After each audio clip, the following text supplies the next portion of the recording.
It's been all high fives and handshakes for the Giants lately. Always coming up with the big hit, always coming through in the clutch, and always a different hero. But when Madison Bumgarner is on the mound, he's usually the odds-on favorite to fill that role. Bumgarner gets the ball in Game 2 of the series. Giants Phillies, and it's coming up next.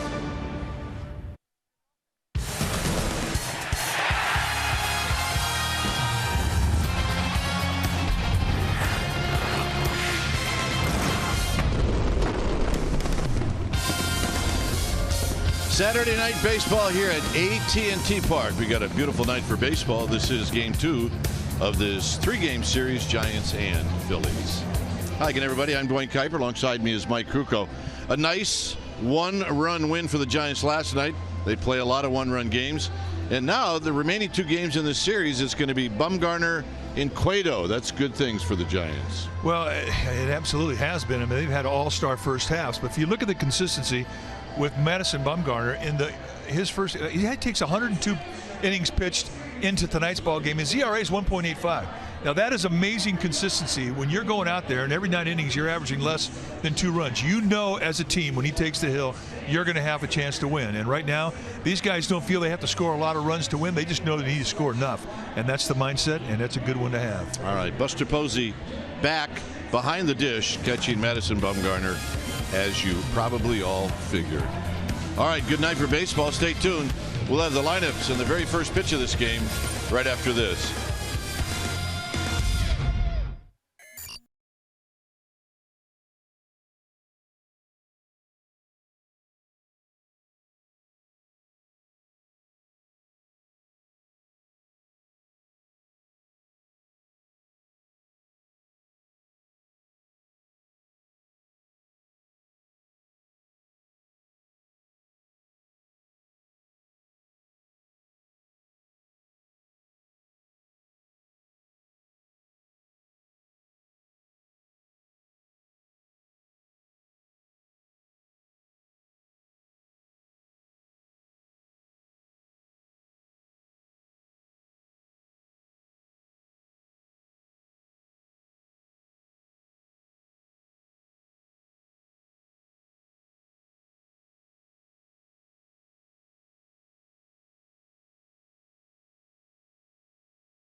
On CSN Bay Area is brought to you by Jack in the Box. It's back. The Portobello Mushroom Buttery Jack. Taste it before it's gone at Jack in the Box. And by Toyota, the full-line automaker with the longest-lasting vehicles in America. Toyota, let's go places. Back here at AT&T Park as we get ready for Giants baseball. Our game time weather is presented by the Santa Cruz Beach Boardwalk. Get to the beach. The admission-free boardwalk is now open daily. 63 degrees here at the yard. Winds at 10 miles per hour. Humidity at 58%, and it is clear.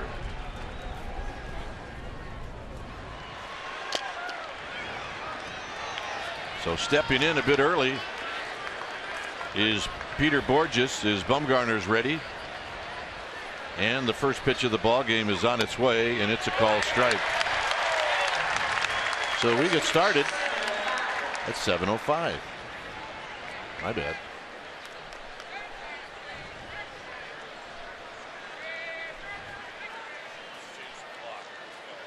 The next pitch is a call strike. It's 0-2.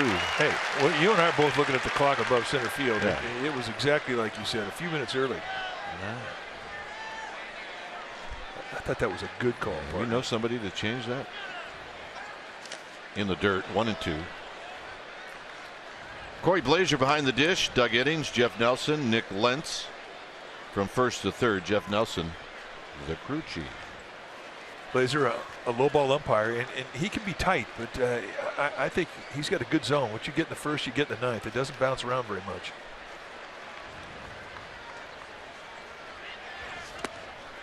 Two and two. Borges has been hot. Swing the bat out of the 8th spot, you go up to the leadoff spot. And he is in center field for tonight's game. He's very fast. On deck is Freddie Galvis, and then Tommy Joseph, and the 2-2. Full count, so Bumgarner goes 0-2 to 3-2. Borges last night, as Mike said, hit at the bottom of the order, and he had a couple of hits. Little pop-up down the right field line. Belt will give chase, but it's going to be in the first row, and a nice catch. That man making a play. A bit. High-fiving people he didn't even know. Did not even know. Oh yeah, kisses. Life is good.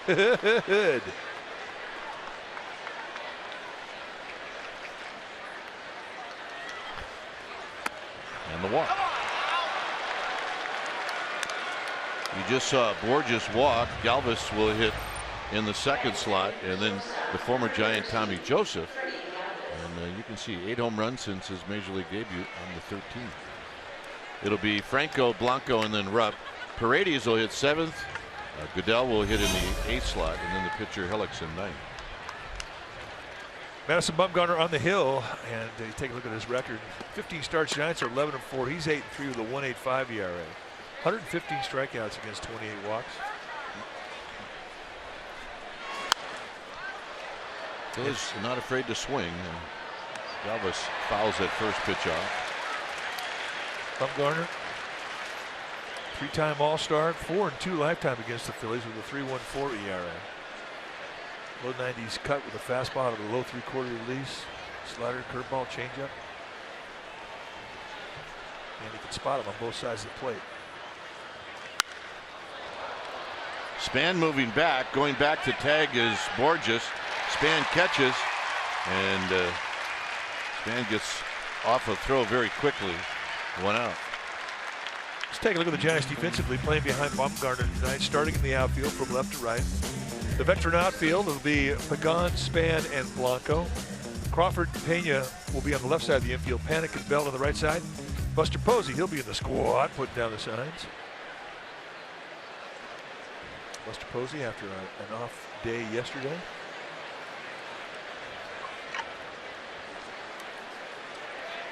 Tommy Joseph hitting .234.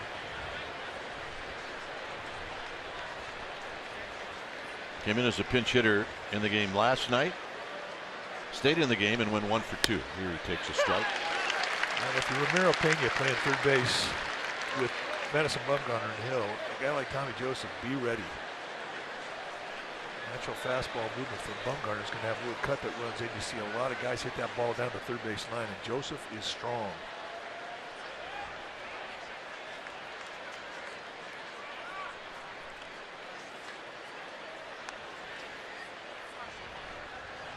Michael Franco is in the cleanup spot. He's watching from the on-deck circle. 4 steals for Borges. And the pitch is high.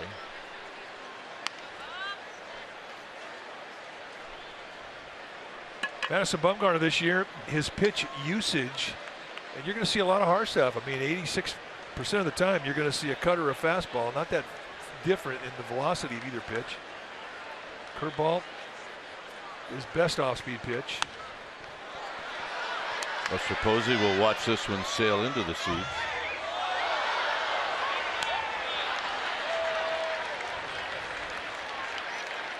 Bumgarner has a changeup. You just don't see it a whole lot. They're spotting the curveball inside out, slider, cutter, and with corner consistency with those pitches. He really hasn't had to throw a changeup, and I think at some point in his career he may look into that pitch.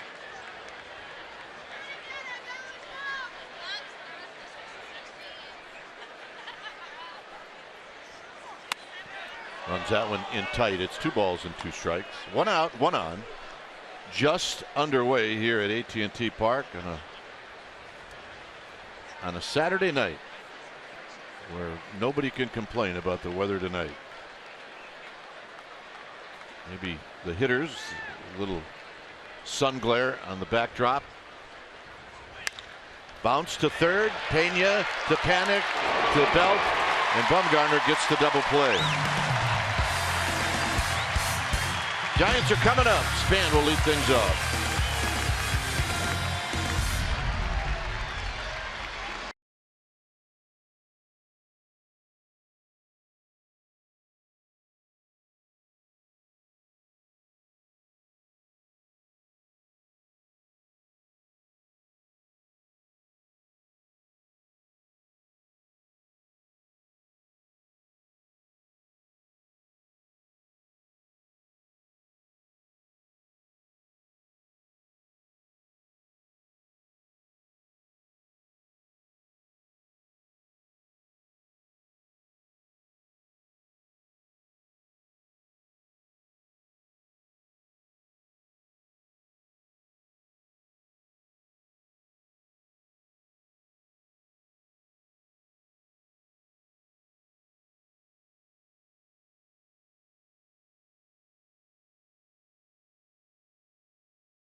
Span, Panic, and Belt, and see what Belt has done.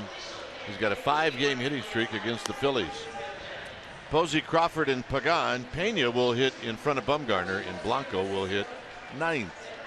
On the hill tonight for the Phillies will be the 6'1", 190-pound, 28-year-old right-hander Jeremy Hellickson, in his 6th year at the big league level. And this is what he has done in 15 starts, 4-6 with a 4.41 ERA. You take your bats against him, you're going to see a fastball that's right around 90. He will sink and cut the fastball. He's got a curveball, slider, and a really good changeup. And if his changeup's working, I mean, he can really tie you up in knots. Lifetime against the Giants in 3 starts, he's 1-2 with a 3.38 ERA. And what do you say we take a look at the Phillies defense playing behind Jeremy Hellickson? Starting in the outfield from left to right, it'll be Paredes, Borges, and Goodell. Galvis and Franco will be on the left side of the infield. Blanco and Joseph on the right side. Cameron Rupp, he'll be in the squad, putting down the signs. So Span will stand in. Span 0 for 3. He did score a run in the game last night. He drew a walk and scored.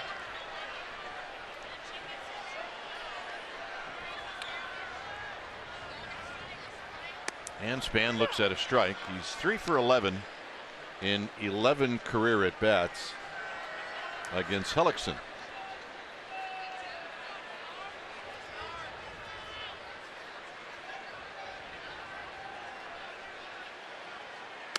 Outside with Panic to follow. Take a look at what Jeremy Hellickson features, and you're going to see a lot of fastball changeup combination. That's his best 2 weapons. He does have a curveball. He will cut the fastball. He's a finesse guy. Span, it's a high fly ball into shallow right field, and coming in is Goodell, and he makes the catch.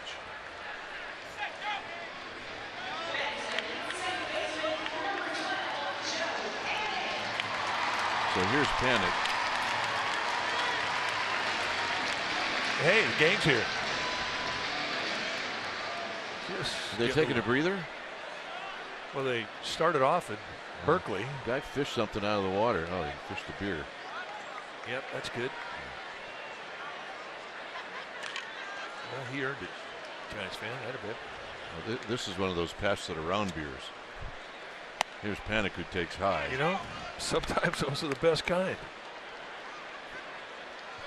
I think he saw it floating in the water, and that was it.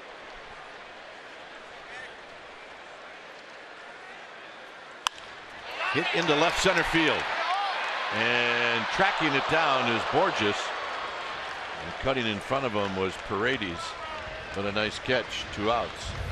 I thought we were going to see a collision. Well, right now it's time for our Togo's big play. The Togo way. Last night, Brandon Belt stepped up with the bases loaded, and with 2 strikes on him, he rifled a double right in the right center field gap, cleared the bases, and that was the big hit in the game. And that is our Togo's big play.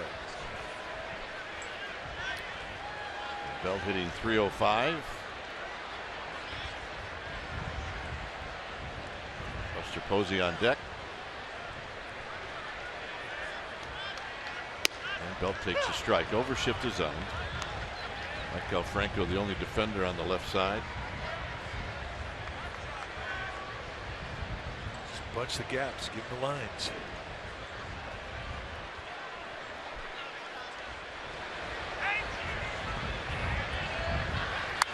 Belt pulls it foul, so it's a quick 0-2. That's right, where Alex wanted to throw that pitch right in on the hands of the Belt, inside corner.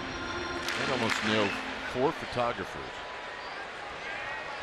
Well, makes it an ugly finder. That is a big ugly finder right there.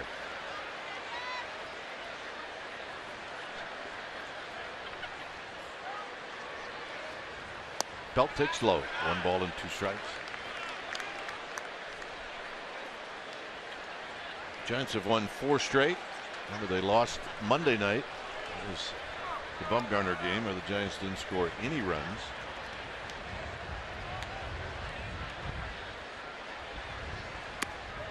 Won the next 3 in Pittsburgh, and then won last night by a final of 5-4.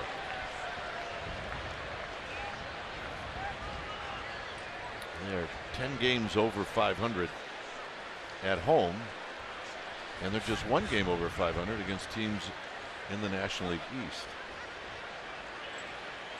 Swing and a miss. Belt gone, and that'll end the inning.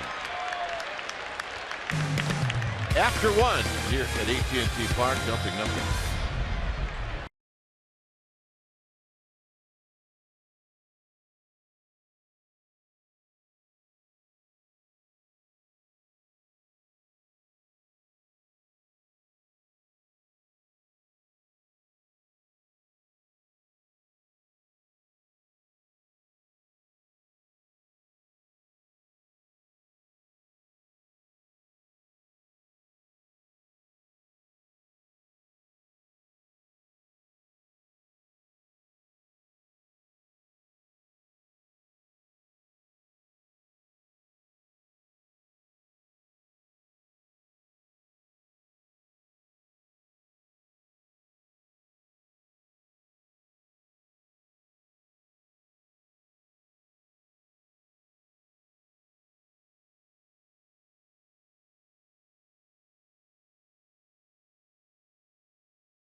Bay Area is brought to you by AAA.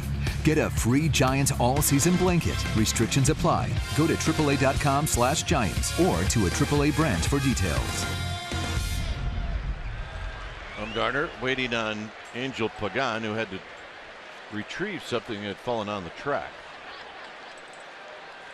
As Michael Franco stands in. No score. Bumgarner threw 14 pitches in that first inning, and here's a ball outside, 1 ball and no strikes. A lot of power for Michael Franco, 12 home runs. He's knocked in 37. Batting average, on base percentage suffering a bit this year. A big healthy rip and a foul straight back.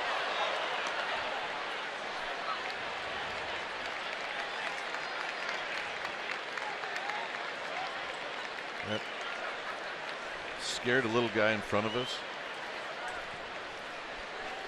Hit right on the screen in front of him.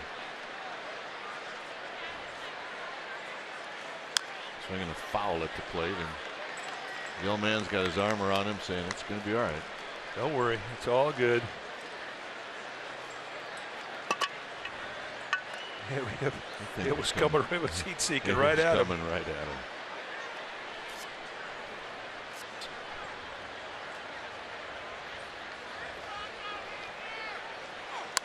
Out of play.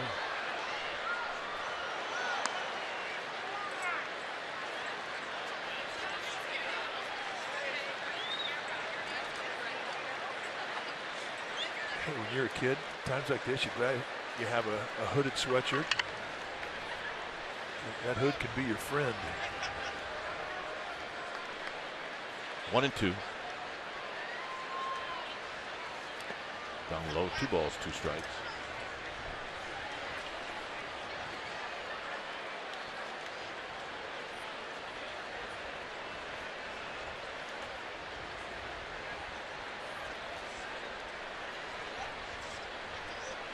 Andres Blanco and then Cameron Rupp. Foul back again. This little guy now, he's like, oh, they're all coming in this direction. Yeah, I think he feels like they're picking on him.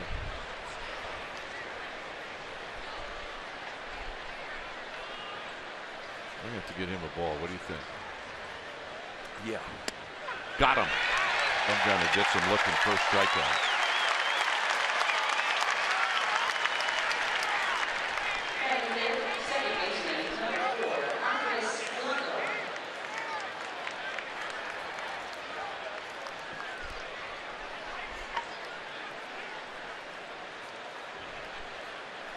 There's our little guy. Yeah, he is definitely snuggled up to the old man. Yeah, we'll get him a ball. That's the wing of Although protection. maybe that's the last thing he wants. We better get him a glove. Maybe a Ghirardelli chocolate sundae might be a little bit more appropriate. Blanco, 3 home runs, 14 runs batted in. Kicks outside from Bumgarner. 2 balls and no strikes. It's all right, though. He's got his pops there. Yes, he does. That's the great thing about dads and moms. They can talk you through it. Oh, yeah. Hit up the middle. Paddock gets a tricky hop, knocks it down, and that's the best he can do. All right, let's check in with Amy G. Amy? All right, gentlemen, before the game, manager Bruce Bochy said when you're 21 games over 500, you got to savor the wins. That's exactly what the Giants outfielders are doing. They had a lot of fun last night after the win. Angel Pagan and Gregor Blanco pulled a fast one on Denard Span. Angel told Gregor before they ran out for the ninth, hey, let's get him. Let's pull a little joke and not jump and see him jump. Now, Denard put this on his Instagram, and he said he has a plan in place to get back at those two. They're having a good time. Angel said it's really all about having fun, guys. Oh, I'm surprised Cueto didn't run out there and join the party.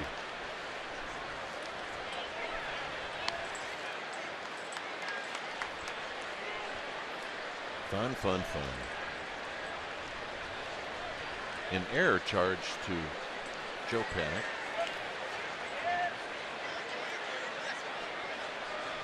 Once that ball hit the mound, it really started to get weird.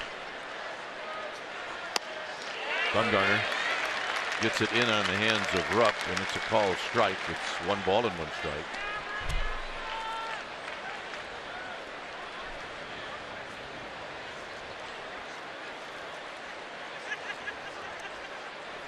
On deck is Jimmy Paredes.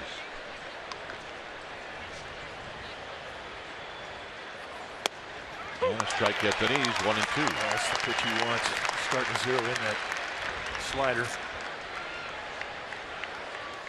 I guess that's why that first inning can be a little vulnerable. No, you're right. Bumgarner, like a lot of really great pitchers, that first inning is when you can get them. Once they lock it in, it's a different deal. Got him. I like that. Well, the family 4-pack is presented by Chevron. It's now available for the July 5th and 6th games, and it's starting at $99. It includes 4 tickets to the 5th and 6th games against the Rockies, a $25 Chevron gas card, and it's all just starting at $99. sfgiants.com/family. Here's Paredes. Jimmy Paredes hitting .225, a home run, 6 RBIs. He was used as a pinch hitter in the game yesterday. And Paredes struck out. He was 0 for 1.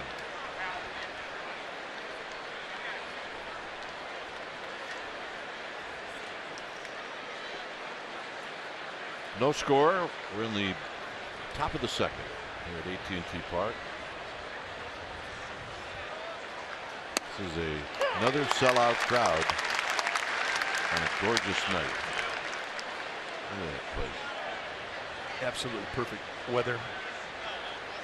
Warm today. During batting practice, the ball was jumping out of here live. When it warms up, I mean, it's amazing how much smaller this ballpark will play. So there's some jump in the atmosphere tonight. I think he's found that area. He's got that area now. Bumgarner likes that third base side of the rubber, and I think a lot of it is because of his crossover step. If you have a crossover step and you pitch from the first base side of the rubber, a lot of times you'll land on a slant. You get to that third base side as a left-handed pitcher with a crossover step, you'll land on flat ground. Now they got the runner picked off. Bell's throws perfect. His Blanco gets picked off, and that's going to end the inning. Buster Posey's going to lead things off.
Ball on CSN Bay Area is brought to you by Burst 5 California. Talk, read, sing.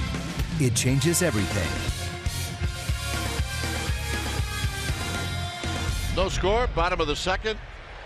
Buster Posey waiting on Jeremy Hellickson. And the Phillies right-hander kicks and deals, and Posey lines it foul into the club level. Down the right field line, it's 0-1. Buster at 280, 8 home runs, 34 driven in. Does not have a hit against Hellickson in 7 at bats. Watch his batting practice today. It was all right field. Inside corner. Stay inside the ball, stay inside the ball. He flipped a couple balls out deep to left center, but he never really did anything down the left field line. You can see the two-seam sink going in that inside corner. Pitcher strike.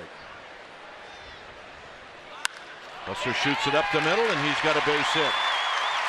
Galvis was playing Buster a couple of steps towards the hole, and Posey's aboard for Crawford. First hit of the game and the first base runner in the game for the Giants. Stay inside. It's a good knob lead, and that's what he was working on. Lead with the knob of the bat. Get your hands in position to stay inside the ball. And it's really a great look to see how he let that ball travel and get to him. And there's no reach in his swing. And that's what he was trying to accomplish in batting practice, and he just took it in the game with that swing. He'll like that at bat. Here's Crawford. Crawford hitting .263.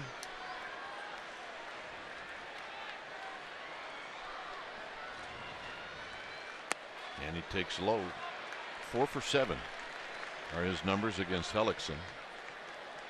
With Crawford, you really don't judge him so much by his average, but by his RBIs. He's got 42. I think I almost say the same thing about his double play partner. Yep. Outside, 2 balls and no strikes, and both of them now are showing signs that they like to hit. They like to hit late with runners in scoring position. Well, and you have to find the comfort zone in that situation. It doesn't always happen early in a guy's career. But once you are comfortable in an RBI situation, I mean, you look for him. You anticipate that thing, and you just anticipate that you're going to do well in it. It's that feeling of confidence that everybody seeks. Pagan on deck. Crawford hits a high fly ball to left. Paredes back. Paredes now on the track, and he makes the catch. And Crawford hit that ball a long way, but Paredes tracked it down. And Paredes didn't look like he was too comfortable under that fly ball at any time. The backspin and the drift takes it all the way out to the warning track, but it's kind of a zigzaggy route.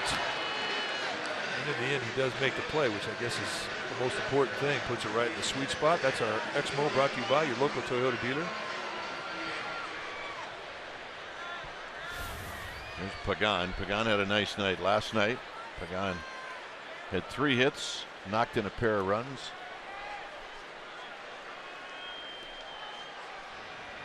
Posey at first with 1 out.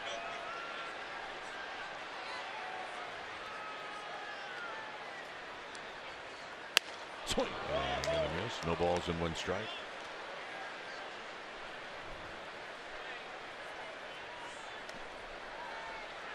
Pagan on the shelf for a while with some leg issues, but back and playing really well. And he's got his speed back. I mean, I think he came back the first time and he was not going 100%. He wanted to play, but his leg really wouldn't allow him to go 100%. He's going 100% now. Down the left field line. Stroked very nicely. Buster Posey's going to go for 3, and he's going to make it. And on that throw, Pagan goes into second.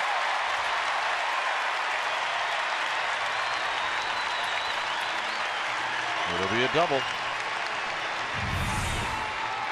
Well, 2-seam movement, really not a hanger. It's on the outside corner, and he stays inside it, goes the opposite way. You try and pull that, it's probably a double play. And really not a bad play here from Paredes. See Posey with this is his call. He's not going to look over to Roberto Kelly. That play's right in front of him. And he can gauge as to what he can and can't do. They're running pretty good. Well, you got the pitcher on deck, so what do you do with the first base open?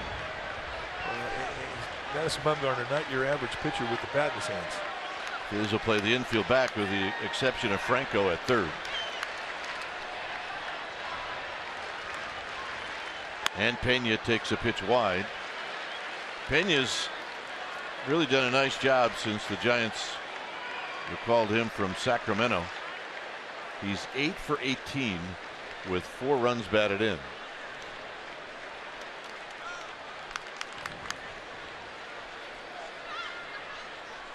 Swing. And going to miss. 1 ball and 1 strike. Well, and what I like about him too is he does put the ball in play. I mean, he's not an easy guy to strike out. Hasn't been. He's handled his situational at bats very well.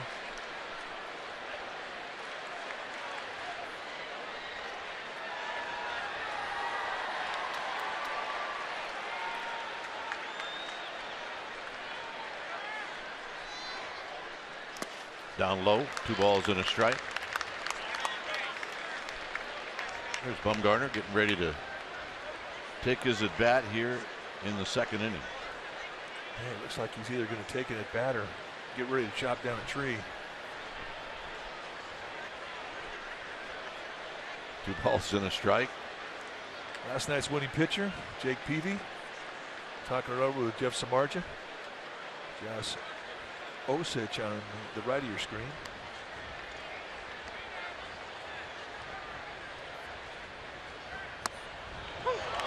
Good breaking ball, 2-2. Well, now that Pena's seen it. Well, that's kind of what that big slow curveball is good for, stealing the strike. And that's just a flop right there. Big balloon coming up there. And there wasn't at one point in seeing that pitch for Pena that he thought that was anything but high.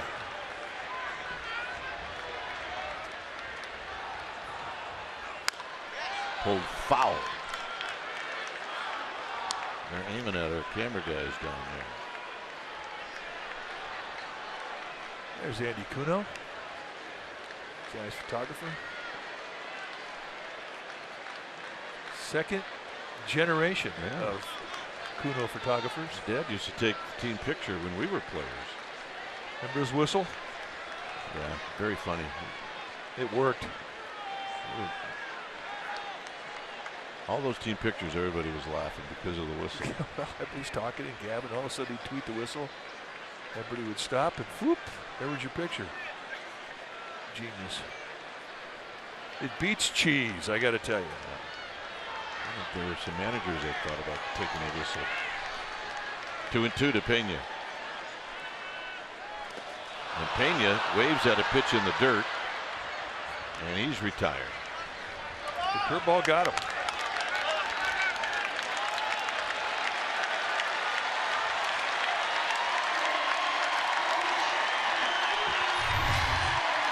Now the 3 aces this year have been Madison Bumgarner, Johnny Cueto in the last 6 starts. Jake Peavy has been able to hang his shingle up on the law firm. 3-1 with a 1.94 ERA. And last night again outstanding. 7 strong innings, couple runs allowed. Bumgarner is 6 for 39 with 2 home runs and 5 runs batted in. And he takes inside 1-0. That pitch was not designed to be a strike.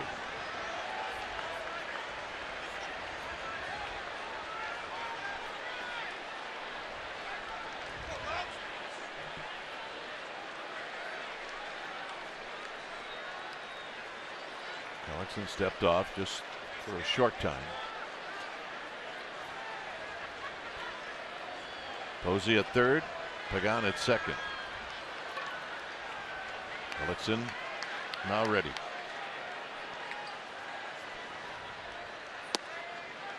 Two and 0. He's nibbling.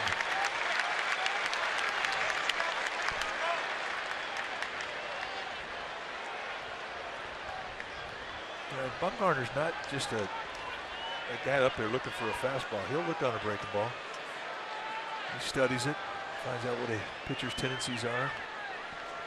I think he knows for the most part that guys want to avoid throwing them a fastball. So Cameron Rupp finally is going to say, hey, okay, what do you want to do? two parts to a pitch. You want to get the pitch you want, then you want the location you want. And I don't think he was getting the location that he wanted from Rupp. So now they're on the same page.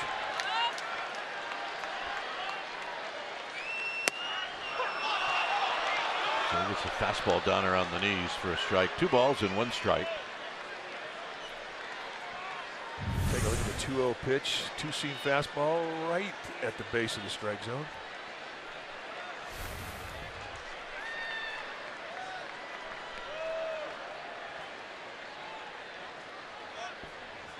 Two-1 to Bumgarner. Taps it foul. 2-2.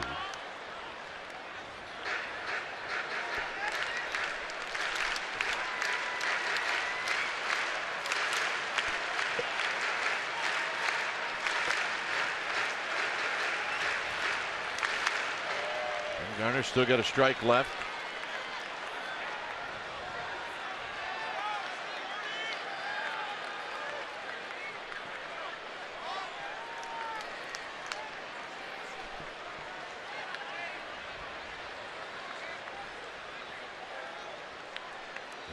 Bent over at the waist.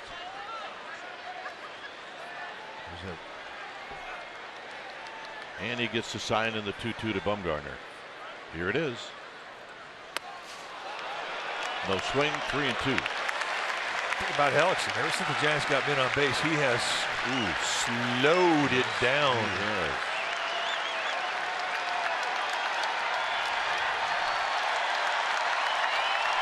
That's not that uncommon. I mean, there are organizations that teach that, but I don't think you do your defense any favors.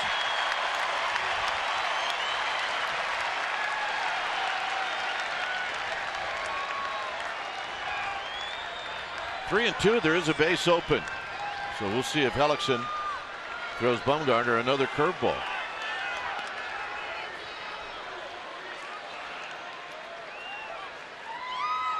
And he walked him. He didn't want any part of him.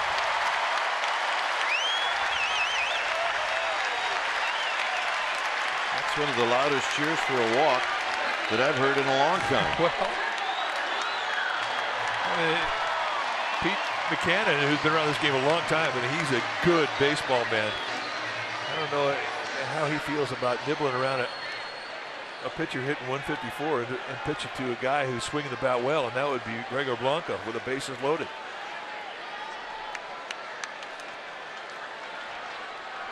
.259 with 15 runs batted in for Gregor Blanco. And he rolls this one to first. Joseph kicks it. Blanco scores, or make that Posey scores, and the Giants lead 1-0. Tommy Joseph could not get a handle on it. That's a backbreaker for Hellickson. He's thinking, all right, I'm out of the inning. And Tommy Joseph just flat out took his eye off the ball. Just a little dribbler coming right to him. He looks up to see where Hellickson is. He takes his eye off the ball. Lets the head come up. And that's all it takes. Never secured it.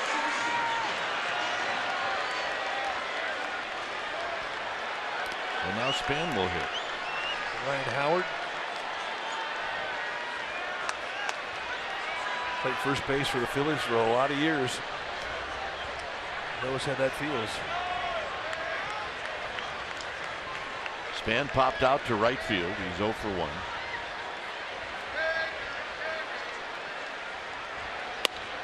Well, that hurts, but if now this hitter gets a hit, and that's the real backbreaker. That's the backbreaker. I mean, not to mention all the extra pitches you have to throw. I mean, this is a big deal right now for Hellickson.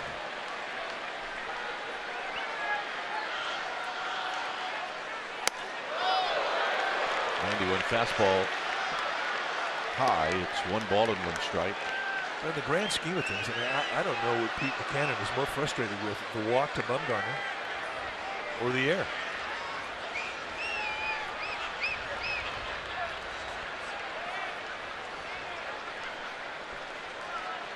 the walk to Bumgarner, you're talking easy takes in that walk. There weren't really that many inviting pitches for Bumgarner to think about. Foul.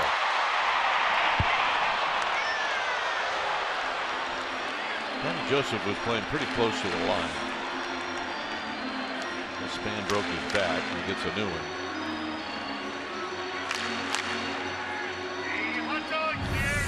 I think he's in mindset right now that he's going to go after everything. I'm diving here.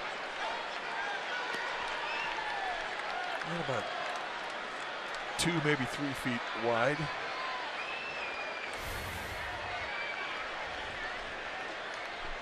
One ball, 2 strikes.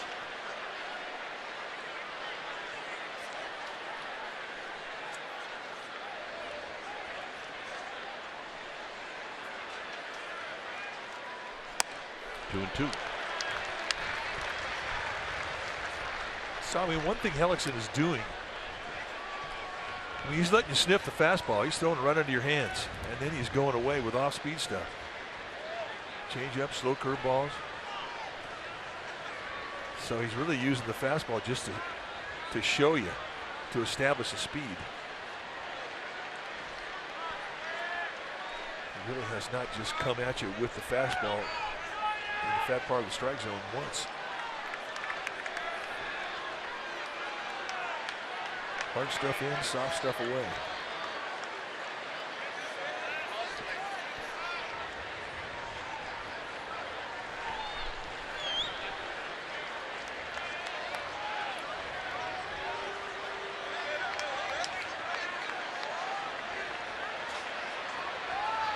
Long time for Hellickson. Fans are really letting Hellickson know they're tired of it, as this is out of play. I really don't know why guys do it. And the old theory is that hitters start to get a little antsy when they have a chance to knock in some runs. And by slowing them down, you make them a little more jumpy, and they'll go for slow speed stuff that's out of the strike zone. But what they fail to consider is what it does to your defense. It restricts the range of everybody out there behind you on the defensive side of the field.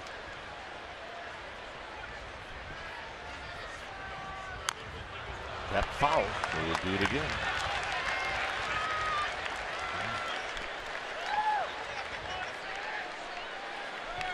Pagan is at third. Bumgarner's at second. Blanco is at first. And the Giants lead 1-0 on the Tommy Joseph error. Santiago Casilla, who picked up his 17th save last night, made it interesting. Said he feels, I asked him how you feel. He's thrown 3 days in a row. He said, I feel better today than I did yesterday. Line drive. And it's Borges who reaches up, and he makes the catch. Giants on the board. It's 1-0.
CSN Bay Area is brought to you by Heffernan Insurance Brokers. Insurance and financial services for you and your business. Visit hefins.com. Giants with a 1-0 lead. Here's Bumgarner to Jimmy Paredes, and the fastball is high. 1 ball and no strikes. Bumgarner still not quite on top of that fastball. Underneath that last one.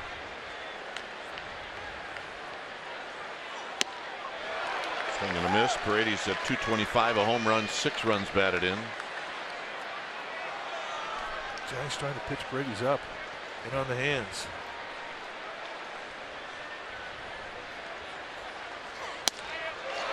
1-2. He'll throw another one. So keep climbing the ladder. If the guy's going to keep swinging at him, you keep rising up the ladder.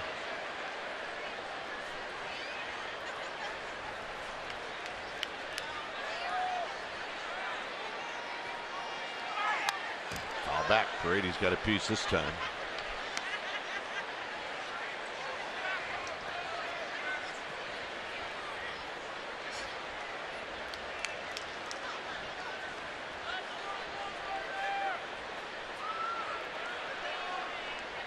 Bumgarner looking into Buster Posey in the 1-2. No swing. 2-2.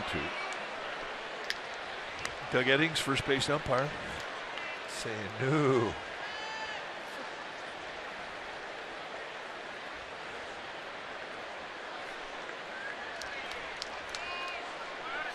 Bumgarner with 36 pitches.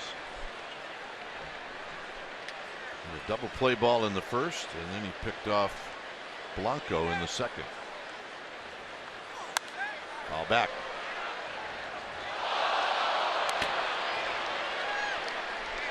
Not that far off from that young boy who got scared back in the first inning. Well, he just went with the old man to get a hot dog.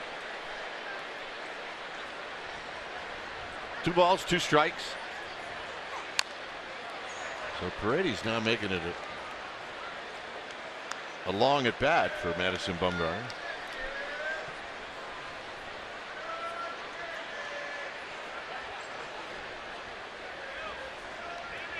Outfield straight away. Belt off the line at first.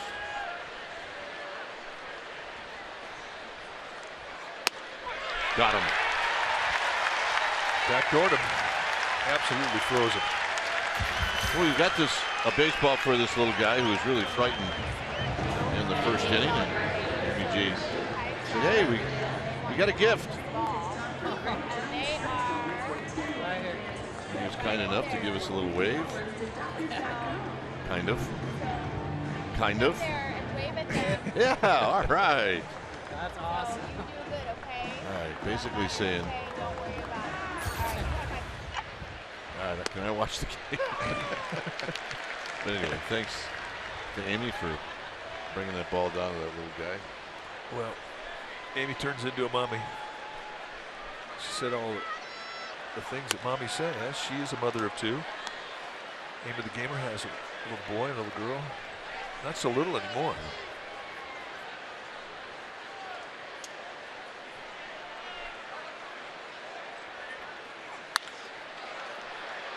Panic to his right. That's another ball that tried to roll up his glove.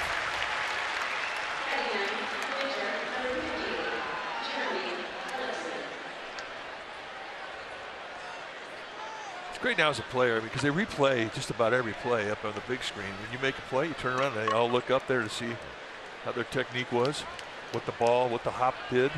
The question is do you do it once the ball goes between your legs? No. No, you ignore it. Stare right into the home plate and hope there's no reflection.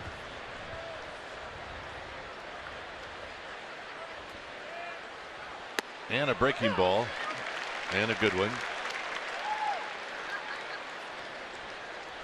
Hey, the Bumgarners are here. Yep. There's a few of them at the ballpark.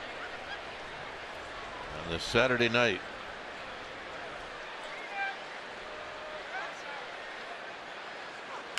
Swinging a foul. Hellickson on the year is 2 for 19.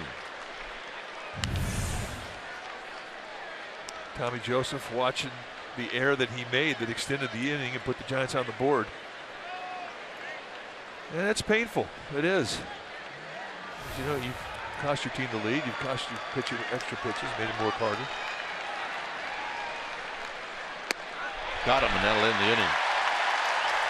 4 strikeouts for Bumgarner, and for the Giants, Panik, Belt, and Posey coming up.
Great.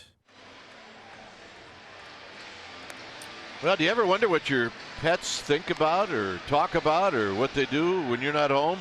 Well, this summer the secret is out. From the humans behind Despicable Me comes The Secret Life of Pets in theaters on July 8th. I don't want to know what they're doing. I don't want to know what they're doing. But I know they're having fun. Well, if you're a pet owner, you know they're having fun. our dog loves the couch. Never see her on it when we're in the house, but when we leave, she goes right to the spot. Here's Panik.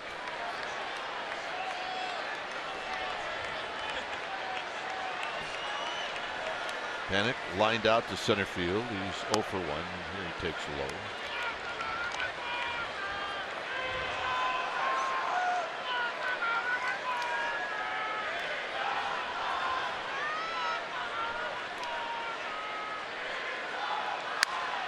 Sharply hit and a fair ball. And Panik is going to have to stay at first. I mean, if Hellickson breaks off the mound, they could have had a chance to get him. And Doug Eddings just wants to hide right now. I mean, he cost Joe Panik a double. Can't get away, hits him broadside in the thigh. And right here, Joseph instincts are to the bag. If Hellickson's there, they may have gotten a chance to get him. Yeah, see what Doug Eddings did, though. When you go sideways like that, you're trying to get thin. Yeah. And it didn't work. It was not working. Here's Belt. You know what Doug Eddings is thinking right now? You think anybody saw that? Yeah. Belt struck out in the first.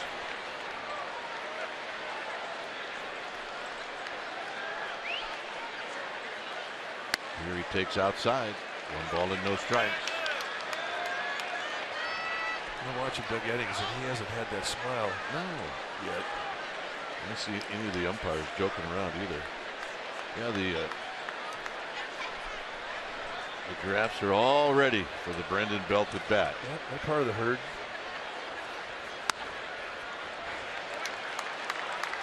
But I do know this. Doug Eddings did hear a line or two or maybe 3 or 4 from Billy Hayes. His first base coach. That's not something he's going to let slip by.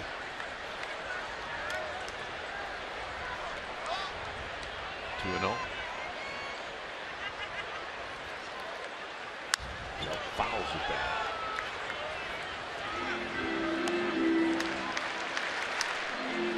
Well, you know they had fun doing it. They probably made their own. When you leave the house and come to the ball yard, you got that on, you are ready for a big night. Well, so this time you can just go out to dinner. And yeah, not a problem. Panic started to go. Put on the brakes. It's 3-1.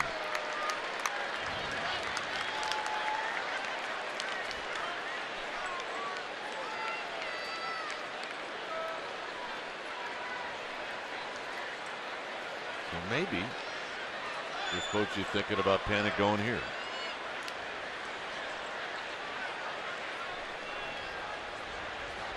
He does not go, and this is lined into right field, a base hit. Panic is going to challenge. Here's the throw, and it's cut off.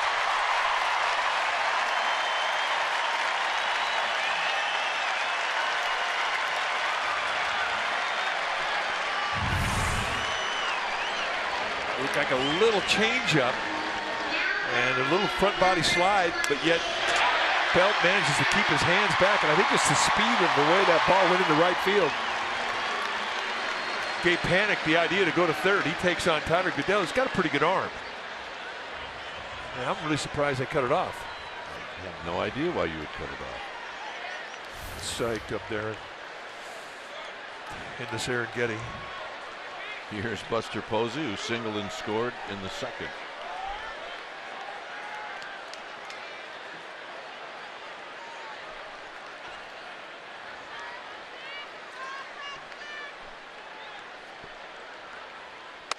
In tight, 1 ball and no strikes. Phillies don't do a lot of dramatic preset with the defense. They do pitch the gap in right center, respecting Posey's power to that side of the field.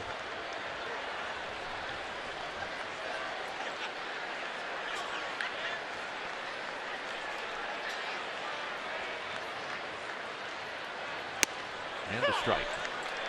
Changeup. Posey was not sitting on a changeup.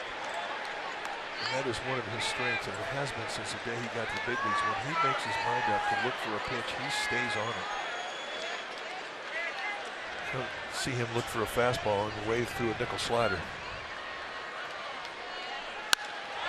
Drives it to right. Goodell is going to make the catch. Coming in to score is Panic, and it's 2-0.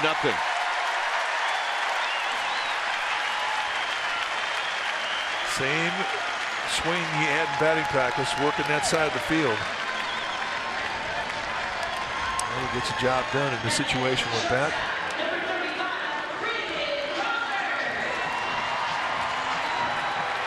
There's Crawford. Crawford hit a ball to deep left field and was caught by Paredes on the track in the second inning.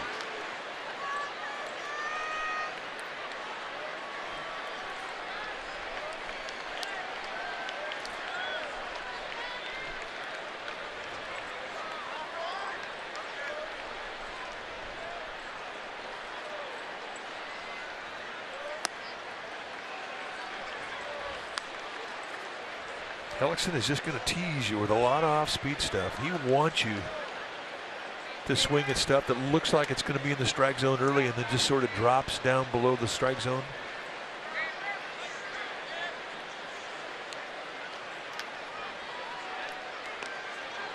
Soft stuff away, hard stuff in. Takes lots of time. Next pitch will be number 50.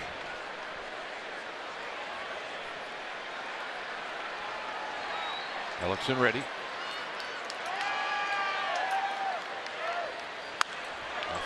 Pulls it foul. Look out.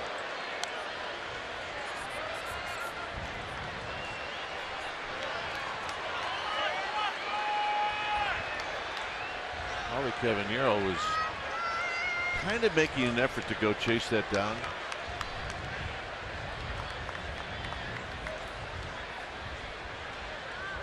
And then gave up. Hey, she's a veteran. Not Molly's first rodeo. It is not. Brian Schultz down the left field line.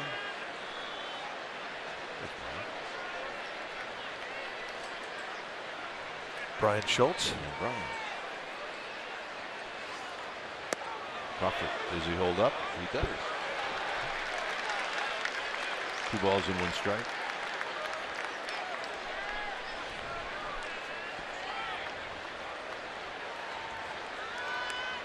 On deck is Angel Pagan.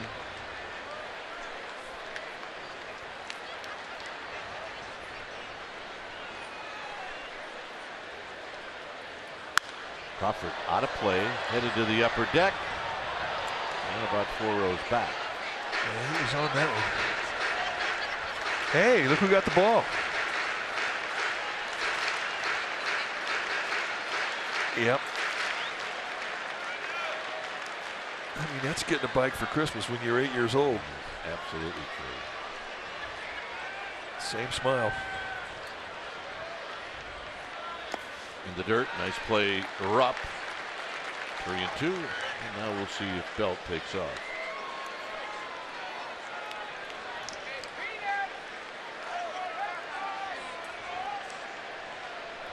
Gone, waiting patiently.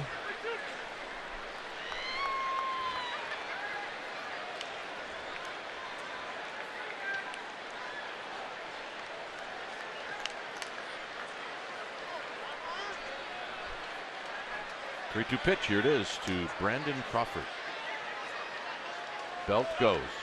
Swinging a high fly ball to left. 2 outs. Well, the D-backs are coming to AT&T Park Friday, July 8th through Sunday the 10th. Sunday the 10th, it's Hello Kitty Day, and we're giving away Hello Kitty tote bags to the first 20,000 fans.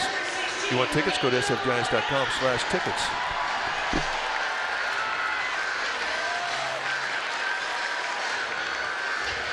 Will that be John's new bag on the plane? Well, yeah. I mean, every time there's a Hello Kitty Day, it takes him back to the days when Gunsmoke was on TV and Matt Dillon would talk to his girlfriend and say, "Hello, Kitty." And John, I mean, it never gets old with him. So yeah, it will be his bag on the plane. Where's Pagan? It's down low. See, we can work with John where Gunsmoke would be something we could talk about. His partner now for the last 12 years. Dave Fleming has no idea what Gunsmoke is. No. 1 ball and no strikes. Say, Dave was on TV for like 24 years. Come on. Well, Pulled foul. Hello, Kitty.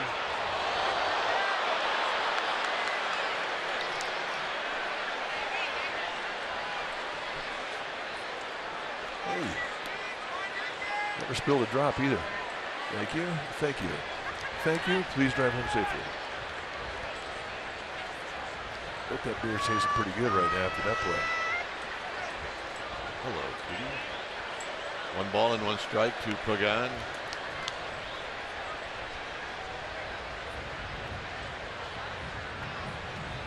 Pagan rolls it fair, and Joseph will step on the bag, and that'll end the inning.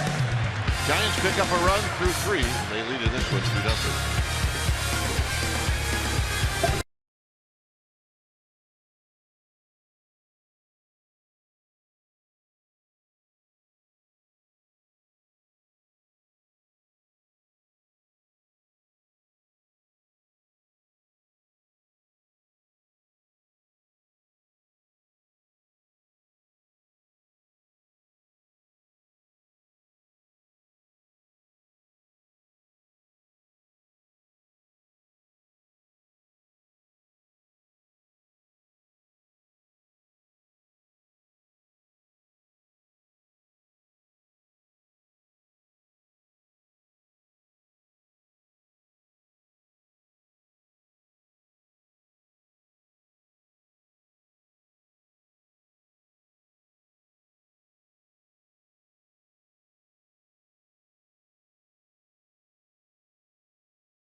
Head to the top of the 4th inning.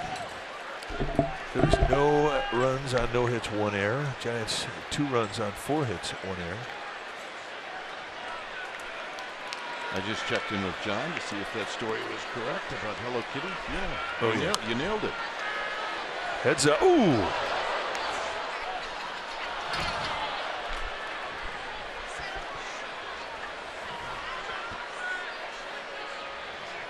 Guy right below us got hit right in the breadbasket, and he's fine. He's fine. Didn't get the ball though. Yeah. He's asking us if he cries, will we give him one?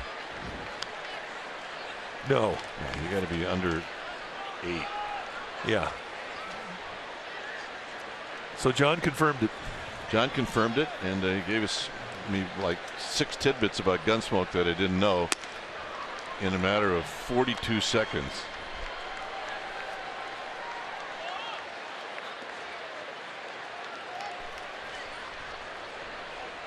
Two balls and 1 strike.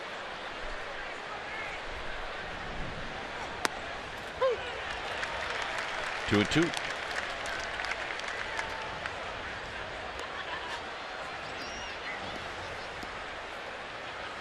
Bumgarner with 4 strikeouts, all of them looking. Just about all of them have been breaking balls on the back door. Now 1 swinging. All right, time now for greater coverage of baseball. It's brought to you by T-Mobile. Last night, Ramiro Pena gets the final out of the game, and Tyler Goodell ruled out at first after a replay review. Santiago Garcia had to wait, and it was a close finish at first. And today, talking with the Phillies people, they were impressed with the play from Pena, and they should. That was a pearl. That was our greater coverage of baseball, brought to you by T-Mobile. Every once in a while, the game will end on a play that's been appealed.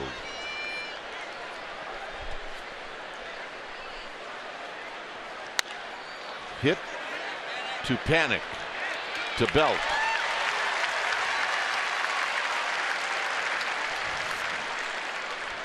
Talking about managerial wins in the Giants franchise. This goes back 134 years.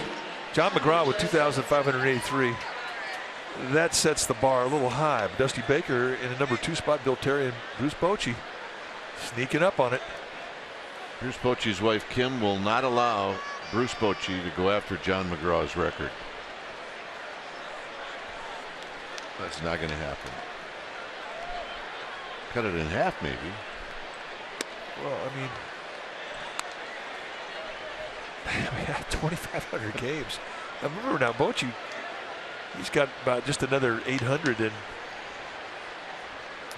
San Diego.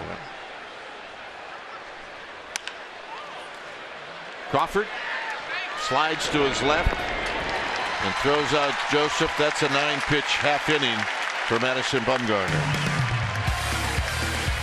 2-0 Giants.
or retransmitted in any form, and the accounts and descriptions of this game may not be disseminated without the express written consent of San Francisco Baseball Associates, LLC.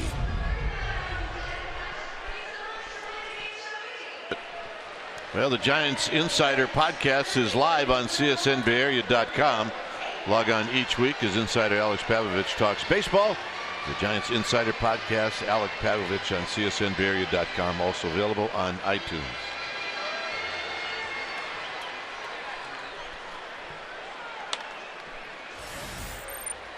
Giants leading 2-0. Here's Romero Pena, who takes a pitch outside and high, 1 ball and no strikes.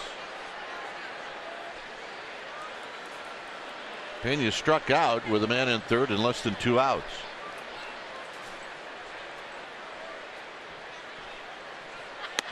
One of 2 strikeouts for Jeremy Hellickson. He struck out Belt in the first and then Pena in the second. Giants did eventually score that inning on the Tommy Joseph fielding error. Bumgarner's on deck and the 1-1 to Pena. Foul back, gets 1-2. Pena had a pretty good rip.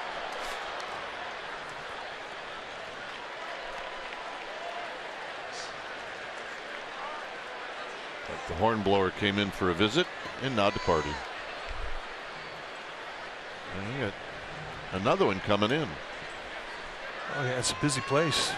Covey Cove. Beauty is this ballpark is, from our view, what we get to see outside the stadium. Pena chases a pitch in the dirt for the second time, and he's out swinging. Let's check in with Amy G.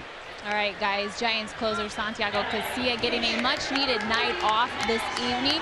Bruce Bochy said he's used him in the last 3 games. He's recorded 3 saves, and guys, he's thrown 64 pitches, and that is a lot of work. Now, last night, you may have noticed, Boch ran out for a mound visit to talk to Casilla. He was asked what he said, and he actually said, "I didn't say anything. I wanted to look at his face." He knew Casilla wouldn't be honest about if he was okay to finish the inning, but he could tell by his face if he was okay to finish the inning. And of course, he was. Guys.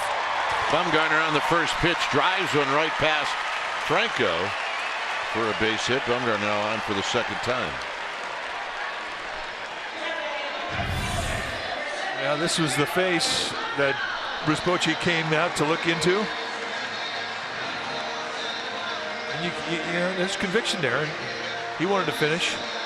And guys will let you know with their eyes that they want out. Because what they say, it's always the same thing. I'm okay, Poppy. I'm okay. Let me go. I'm fine. Oh, okay, sure. With the eyes, they can't hide that. Here's Blanco. I mean, there was another guy warmed up in the Giants bullpen. Chris Stratton was down there, and he was heated up and ready to go. If Bochy didn't get the look he was looking for, we'd have seen Stratton.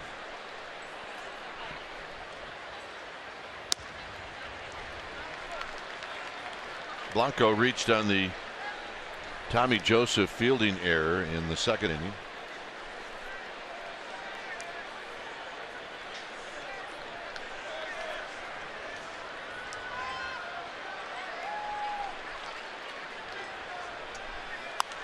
Swinging a foul straight back.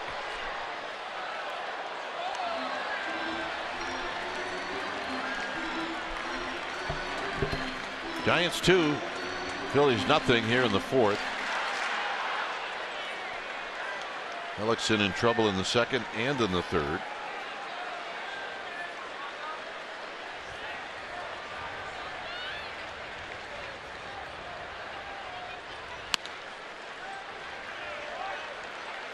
Three and one.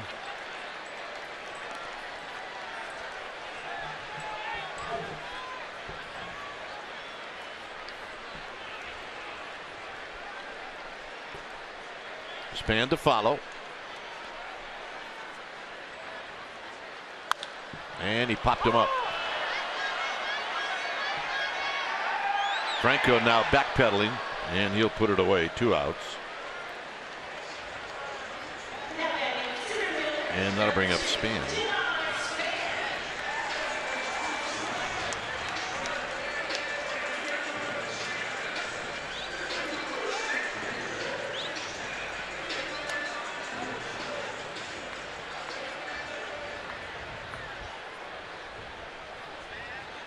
Span popped out in the first inning and then hit a ball right on the nose. He lined out to Borges with runners at second and third in the second inning.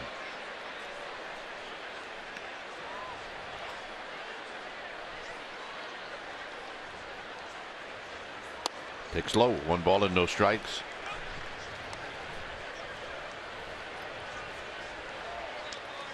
No runs, no hits in an error for the Phillies. 2 runs, 5 hits in an error for the Giants. This is the matchup where Span wants to make sure he's ready and Hellickson wants to make sure that he's ready.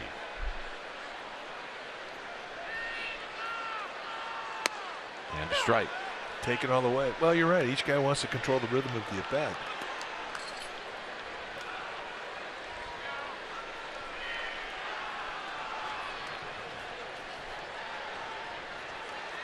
But if you're the Phillies, you have to be thankful of one thing. This is not getaway day. No. Hellickson is not a good getaway day guy.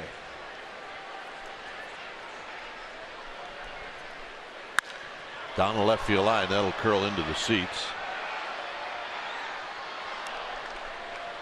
So Hellickson now jumps out in front of Denard Span. 1 ball and 2 strikes. Tomorrow is getaway day, however, for the Phillies. Phillies will head to Arizona. Giants will welcome in the A's. You know, one thing you never see either, rarely do you see players say something to a pitcher that's slow. No. I mean, Dan Gladden was the exception. He'd yell at the guy from center field, throw the ball. Yell at his teammate. Yeah. Hit right back to Hellickson. And that'll end the inning. Bumgarner stranded through 4. Giants 2, Phillies nothing.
In 2014, Tim Lincecum pitched his second career no-hitter against the Padres.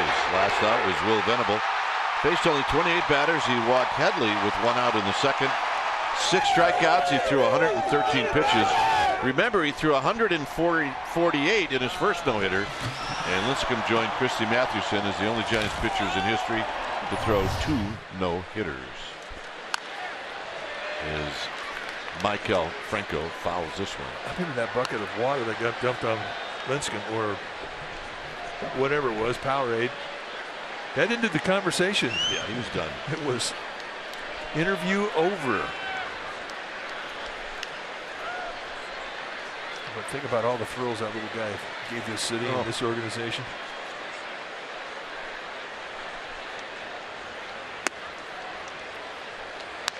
Franco struck out looking in the second.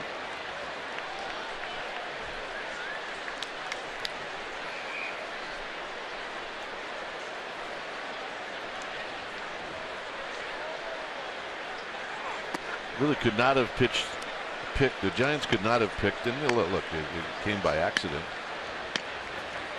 Someone that wasn't what you would expect to really replace Barry Bonds as far as the importance of this franchise. Yeah, he picked up the flag. He really did. Swinging a foul. It's 2-2. Bonds, not just in size, but what he did and all the MVPs he won. And here comes this little guy, right? It doesn't look like he shaves his short hair. Odd motion, just throwing extremely hard. And he was the guy.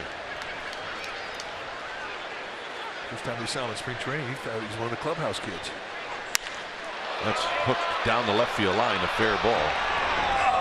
It'll be the first hit for the Phillies, and it's a double for Mike Calfranco. Well, he's been hitting pitches middle in. He hasn't done with a whole lot of stuff that's middle away. And this is right there in his happy zone. So let's see what this ball does. Look out, guard. So not a good night for umpires and guards. We're good. Hey, look, if you got a good conversation going, come on.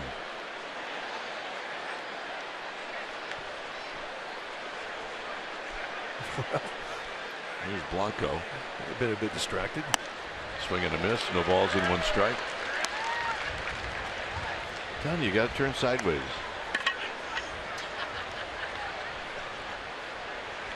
You're right. The bigger you are, the more sideways you have. You got to go sideways. Absolutely.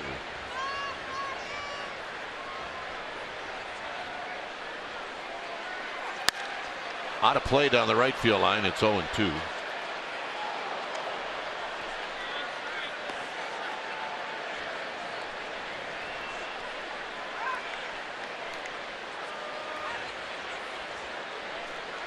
.62 pitches for Madison Bumgarner.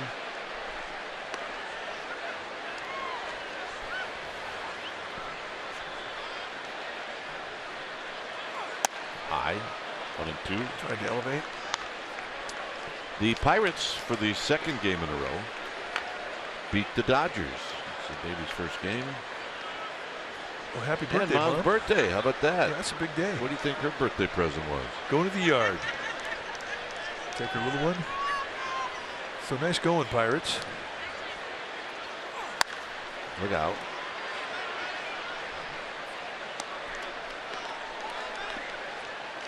Final score in that game today, Pirates 6, Dodgers 1.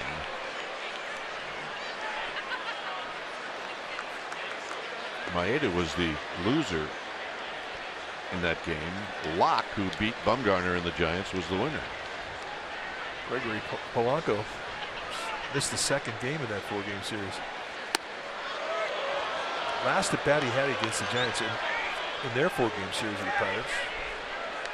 He came down the first base line and he was grabbing his quad. Yep. And he's not been able to get back on the field. And he's their best player. That's how you eat clam chowder. Oh yeah. Sourdough.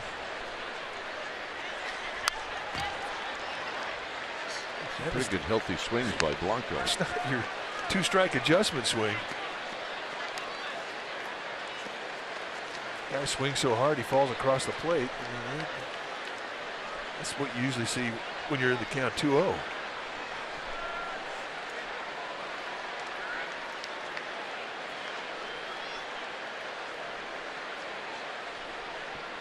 Cameron Rupp is on deck. Giants 2, Phillies nothing. Phillies with their third base runner. Borges walked. Blanco reached on an error. And this is going to squirt away from Posey. And heading over to third is Franco. It'll be a wild pitch. And it's 3-2. This is what you have to anticipate when you're on the base paths. Yeah, especially when the guy is ahead in the count. And you think he may throw a breaking ball down the dirt. If you're a base runner, watch the fly of the ball. You see it go down there, your secondary lead should be aggressive. So good job from Miguel Blanco. Or Miguel Franco, rather. Span's got it. Tagging is Franco. And he will stay put. Well, with nobody out, you don't risk it down 2-0. With one out, he's going. Span with an average arm at best. Did have momentum coming into the play.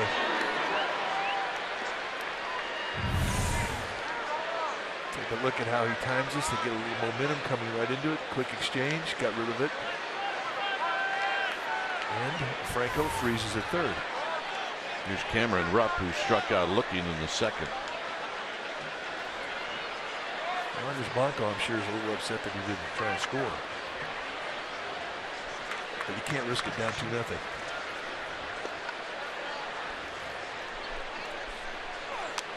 Check swing, foul to the backstop, and it's 0-1. Bumgarner ran that right in on Cameron Rupp.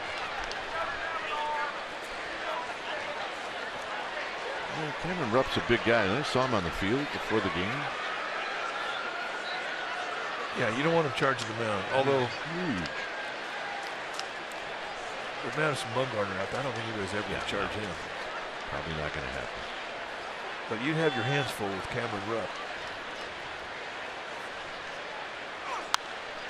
Same spot, and it's 0-2. Again, getting in tight on him. And Rupp's built for the inside pitch. I mean, he's not a long arm guy. Quick bat, likes the ball up. So this is strength on strength.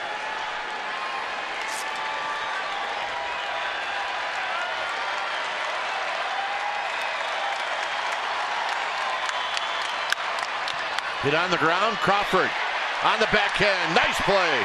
2 down. That was not easy. I bet he fielded that ball, and the ball was behind him. And the whole time he's making this play, I think he's aware of exactly what Franco's doing at third. Looks out, he freezes the runner, shoots him down.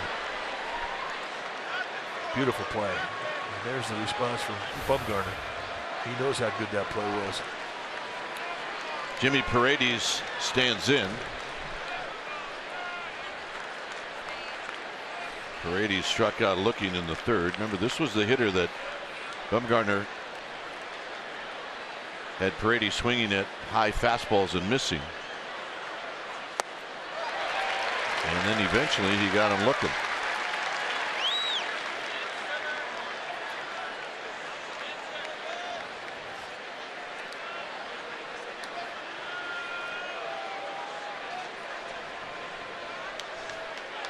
Franco got to third, and a double and a wild pitch.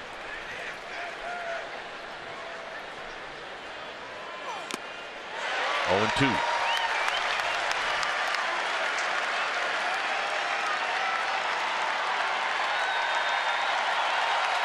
that's the look of bewilderment. I think he's thinking, how did I miss that?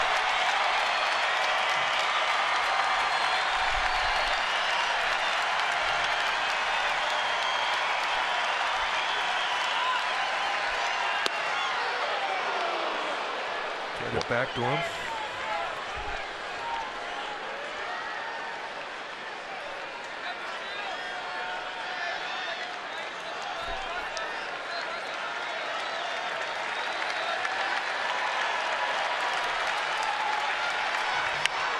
Up the middle. Crawford's got it. His throw in time. And a nice job by Bumgarner. It stays 2-0, and Joe Panik will lead things off.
on CSN Bay Area is brought to you by PG&E, together building a better California.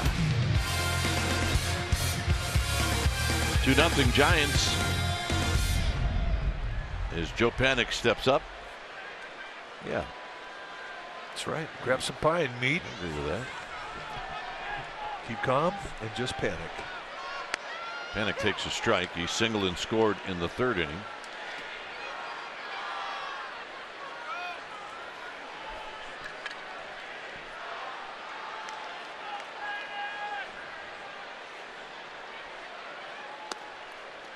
Belt and then Posey.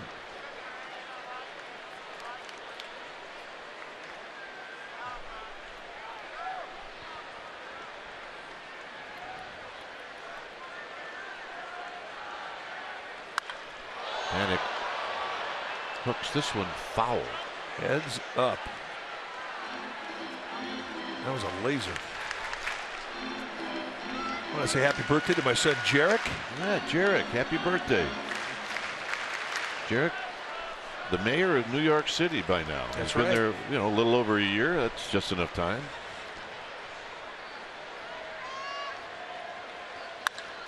Lined into center field, but it right at Borges. Here's our Geico quote. Brandon Belt on record streak, winning 31 of the last 40. He said, "That's pretty impressive. It's been a lot of fun. It's a lot of fun when you win games, and I think it comes from the top all the way down. Nobody really feels like we're out of a game. We always feel like we have a shot at coming back." It's such a nice confidence to have. And the only way you get that confidence is having success, coming back. And they've done that many times this year, even for big deficits. Belt pops this one into shallow center field. 2 outs. Well, this Monday and Tuesday, the Oakland A's come to AT&T for the annual Bay Bridge Series. You can come out and watch the Giants take on their Bay Area rival. Both games start at 7:15. Tickets are still available. Again, the A's Giants Monday, Tuesday. Go to sfgiants.com/tickets.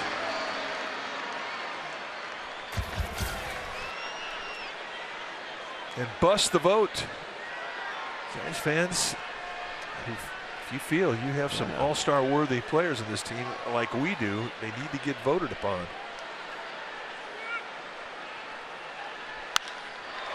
Posey down the right field line. Foul. All right. Right into the Virgin America loft. That lit the loft up. That should be worth something. Yeah, a couple all-star votes. What do you think? Yeah. All right.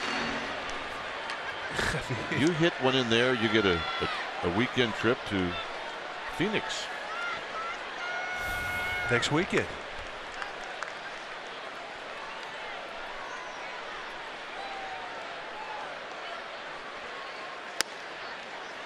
One ball and 1 strike.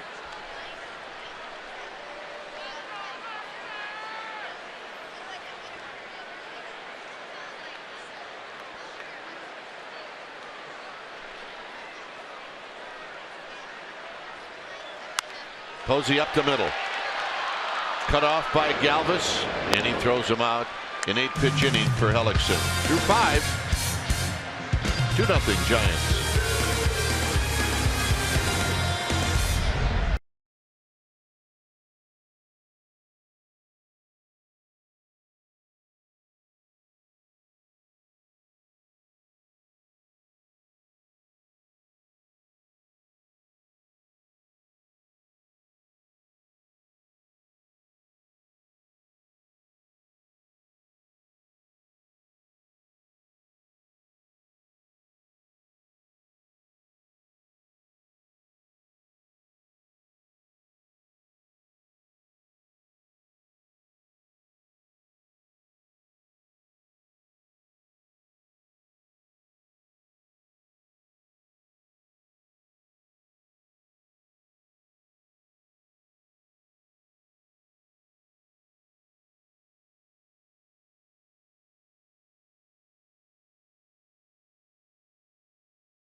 It's Say Hey Tuesday.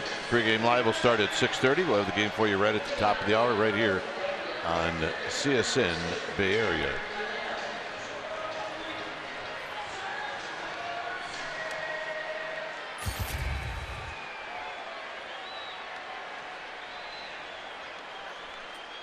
See the line? Bumgarner's allowed 1 hit. And here he'll be facing Tyler Goodell. And a bouncing ball to Pena. And on 1 pitch, 1 out. Yeah, that's the thing to deal with if you're Dave Righetti, the Giants pitching coach. Bumgarner came into the inning at 75 pitches, which is where you should be at the end of 75 or less. So 1 pitch outs, especially to start an inning, especially with a guy who's got speed, that's a gift.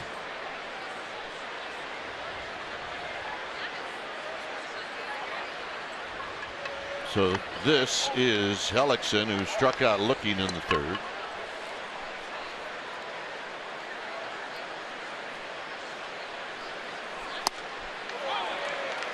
And that's a big swing and a miss, and it's no balls and 1 strike.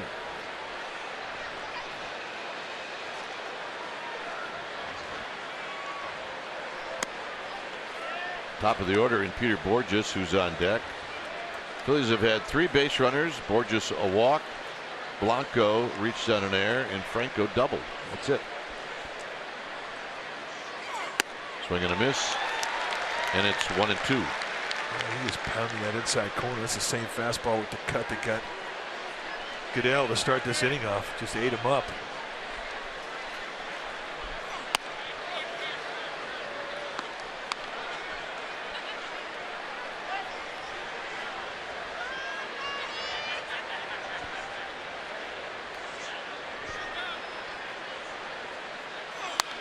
Fouled out of play. Hellickson putting up a fight.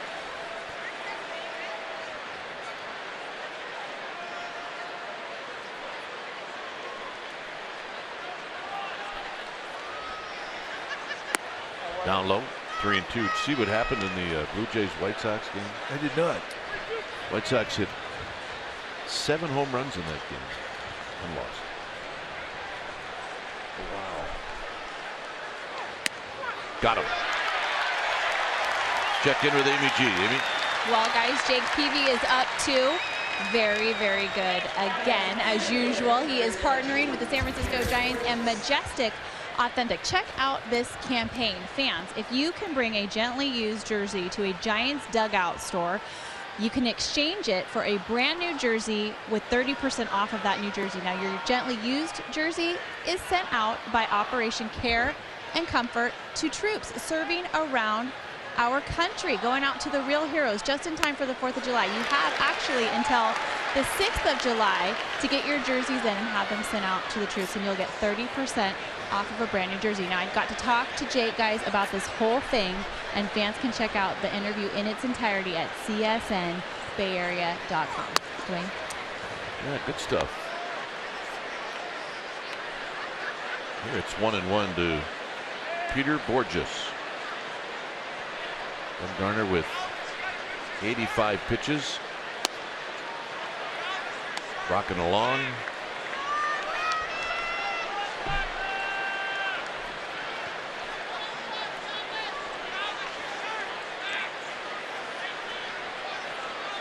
The pitch. 2 and 2. Looking at that outside corner, it's been a good weapon. And really, you think about the combination, backdooring that break the ball away, taking out the outside corner of these right-handed hitters, and then coming in with the hard fastball with cut in on the hands, the inside corner. And the way he's doing that, yeah, that's a rough assignment. Crawford leaps and can't get it. It's a 2-out single.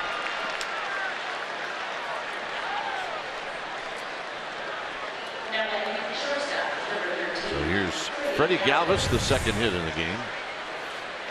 Well, curveball, and he elevated. That's a hanger, and you haven't seen him hang many of those tonight. But Borges right there, a nice 2-strike at bat to beat the pitch. And you can see the reaction from Bumgarner. Not happy with how he threw that pitch.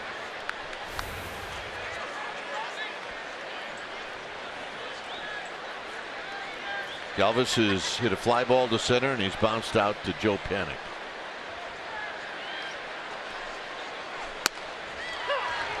And the call strike.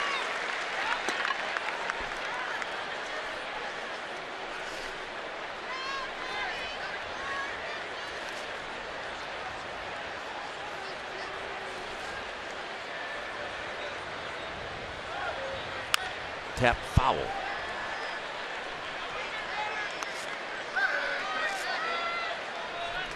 Tampa Bay lost. They've lost 9 straight, and that losing streak started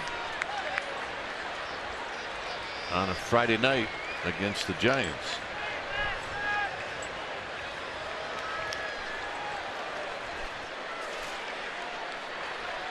It was a Friday night where Samardzija beat Archer.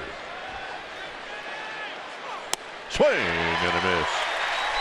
And Galvis is out. 7 strikeouts for Bumgarner. Brendan Crawford will lead things off.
Is brought to you by Toyota, the full-line automaker with the longest-lasting vehicles in America. Toyota, let's go places. By Kelly Moore Paints, celebrating 70 years as your neighborhood paint store.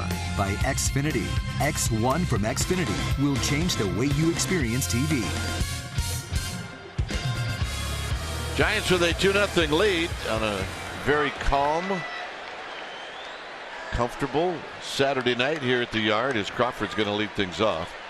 Crawford is 0 for 2. He's hit 2 balls to Paredes in left field. And one of those balls he hit very well. He hit it to the warning track.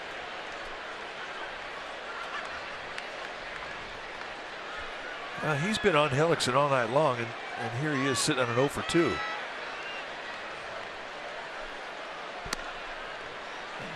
You get as many good balanced swings off that he's had. I'm sure he's disappointed he hasn't got something better to show for it.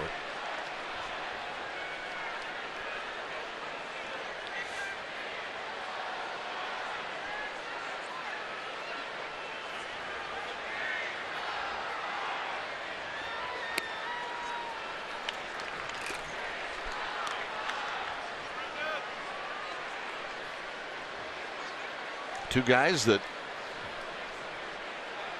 are a little ways away yet from helping out. Matt Cain probably closer than Hunter Pence. Good changeup. Well, when they both get back, I mean, we figure to see both of them after the All-Star break. For Pence, it may be as long as the 1st of August, but they're going to have something to say about this season, and they know it.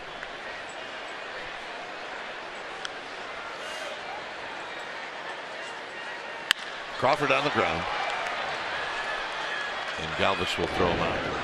When you think about, the trade deadline July 31st, that might be about the time you get them both back, and it's going to be like getting 2 deals. Sure.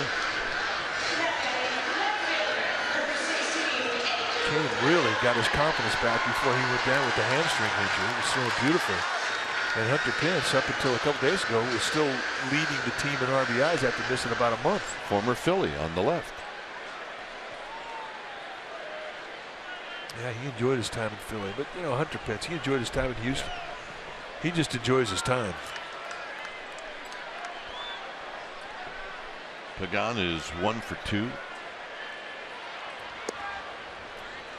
Doubled in the second inning. Bounced out to first in the third.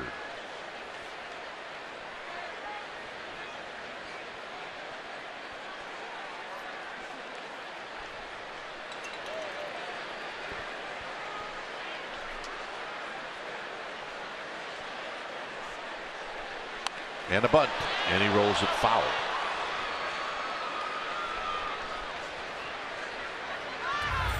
Well, talking about Hunter Pence, the night that Hunter Pence arrived from Philadelphia, the trade that sent Tommy Joseph to Philadelphia. It's our Ford right choice. Mike Murphy, Brett Alexander welcomed him into the clubhouse, and Hunter Pence came over and talked to Tim Lincecum, who I believe was the winning pitcher in that game that night. He ended up being about 4 lockers down from Tim Lincecum. A Ford right choice.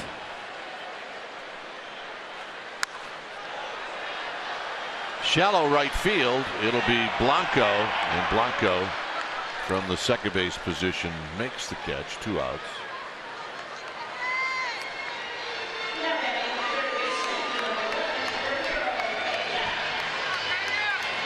(2012). Hunter Pence was in right field when Sergio Romo struck out Miguel Cabrera. And in Detroit, the celebration began for the Giants, only to have Hunter Pence celebrate in Kansas City 2 years after that. He has made his mark. Pulled foul. Yeah, and he's one of those guys when he is injured and he's not on the field, he's still doing something in the clubhouse, on the bench, to make a difference. All right, Molly, make a play. Ooh. Right kneecap. Yep. Still doing fine. Should be fine. Yeah. Okay. Took a bad hop, Molly. Don't worry about it. Yeah, she hung in there. It did. Pena pops it up. Blanco calling, and that'll end the inning. Another nice inning for Hellickson. Bumgarner goes after Joseph, Franco, and Blanco coming up.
deal is. Killing me. Giants are leading 2-0. It's all about Madison Bumgarner. 1 walk, 7 strikeouts. He also has a base hit. Buster Posey a sacrifice fly. And the Giants scored their other run on an error. I'm impressed you got through the distraction of the popcorn. I know that wasn't easy for you. Here's Tommy Joseph.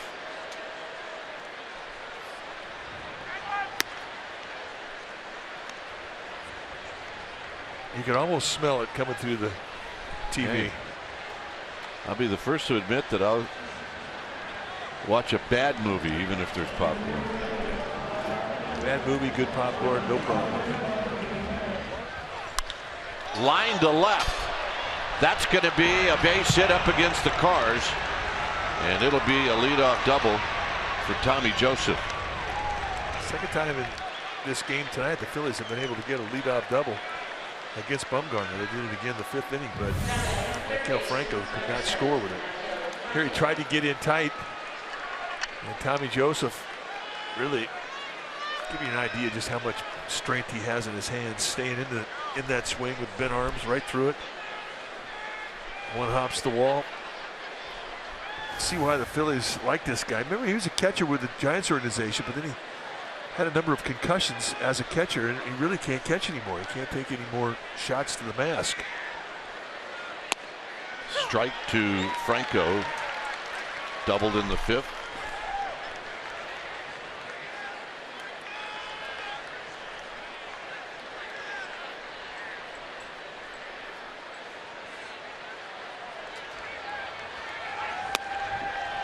Very close, and that evens the count at 1 ball and 1 strike. 8 hits of the game, 5 for the Giants, 3 for the Phillies. 95 pitches. It's becoming an issue in this game. The pitch count from Bumgarner.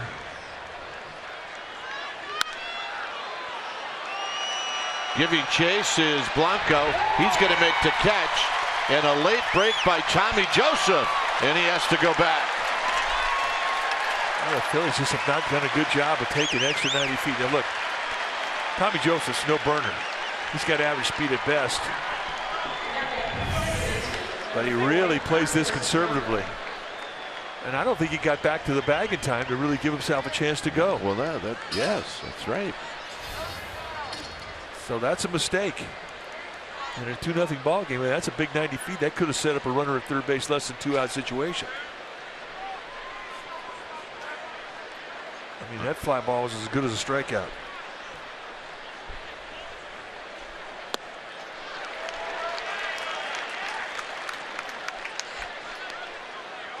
George Cantos starting to get loose in the Giants' pen.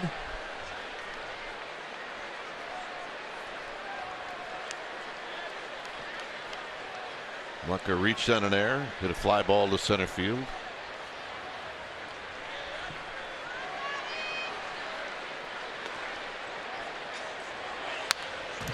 Healthy rip, and it's 0-2. Blanco, man, he lets it fly. He does. And Dubry Ramos starting to get loose in the Phillies pen. Saw him in last night's ball game. Yeah, through 2 pitches.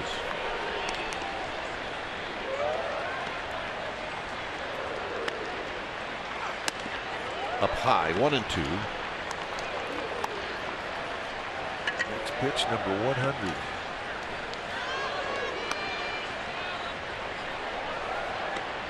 Fifth inning. 20 pitches. Cincinnati been pretty economical with his pitches.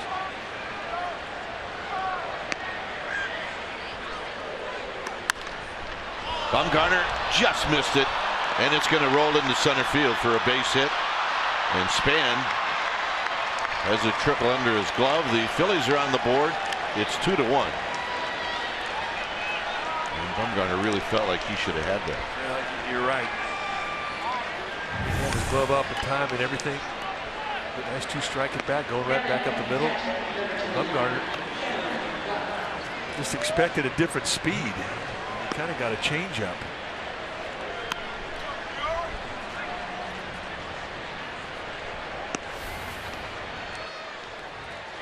Phillies creep to within 1.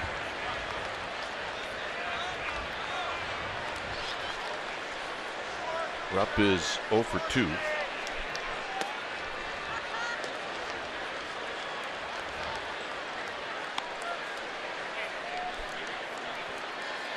Struck out looking in the second. Then Crawford made a nice play with Franco at third and only 1 out. Crawford, playing halfway, made a nice backhanded play and threw him out and held the runner at third.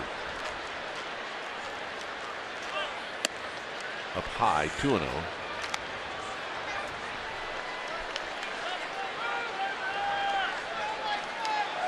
A look from the on deck circle.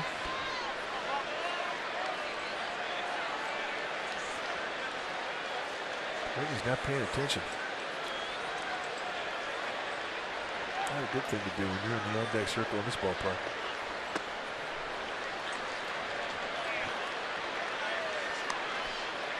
Three, no.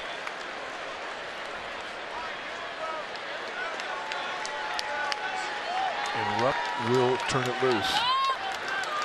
3-0.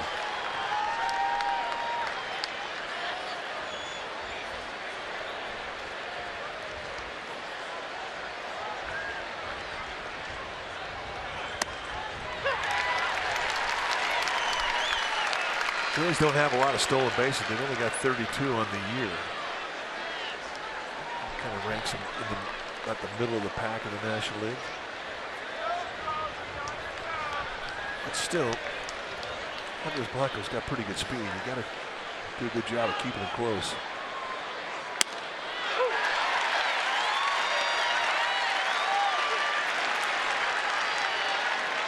After falling behind 3-0, it's now 3-2. And we'll see if Blanco goes on this 3-2 pitch. Fouled on the right field line and out of play. Good pitch. Good fight him off to stay alive for Cameron Rupp.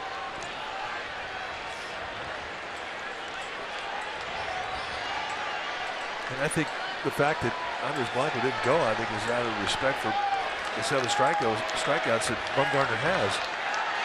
Pete McCann, the skipper for the Phillies, he didn't want to see him strike him out, throw him out. But I was surprised he didn't go. Span on the move, still on the move, and gone. So Cameron Rupp hits a 2-run home run, and just like that, the Phillies take the lead.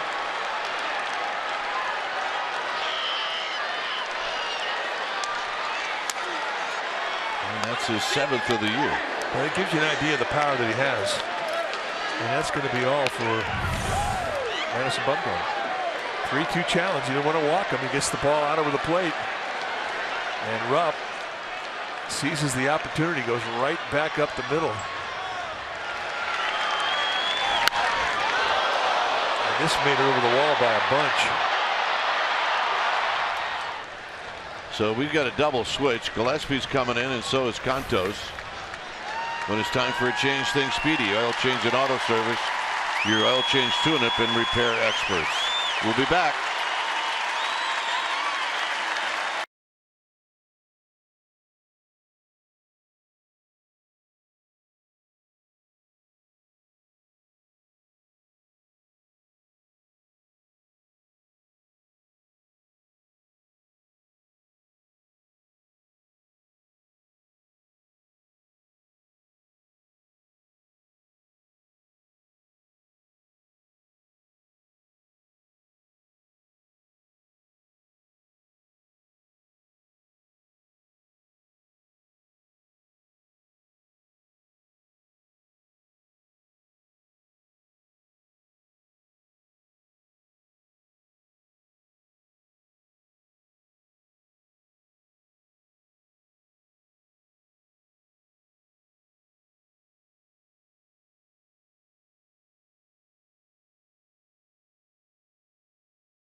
in the 7th inning. It's 3-2. So Cantos will go after Jimmy Paredes with 1 out and nobody on. Take a look at the numbers for Cantos. 1-1 with a 3.15 ERA. Almost a 3-to-1 strikeout walk ratio.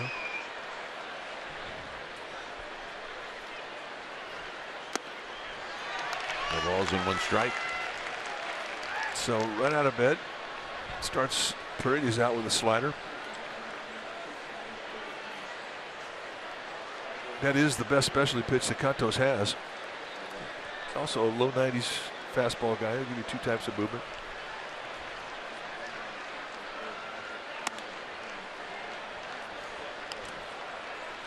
Connor Gillespie now at third. He will lead off the bottom of this inning.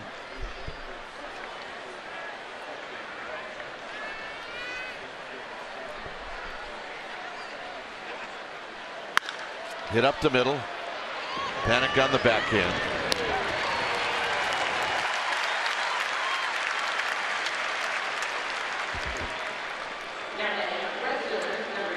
Longest streaks allowing 2 earned runs or fewer, and Bumgarner had a streak of 12 consecutive starts going, and that put him on the list of the all-time Giants. Ties him with Fred Anderson behind Jesse Bars and remember old Ferdy Shupp. So that ends tonight with the 3 spot that the Phillies put on him.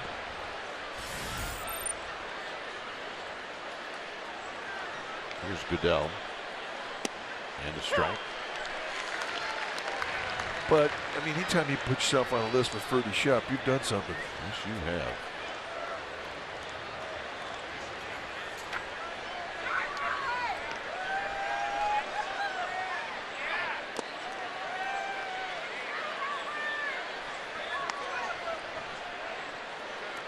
See Ryan Howard getting loose in the on-deck circle. That's in case Tyler Goodell reaches.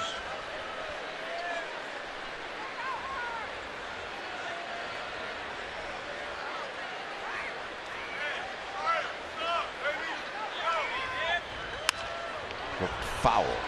1-2.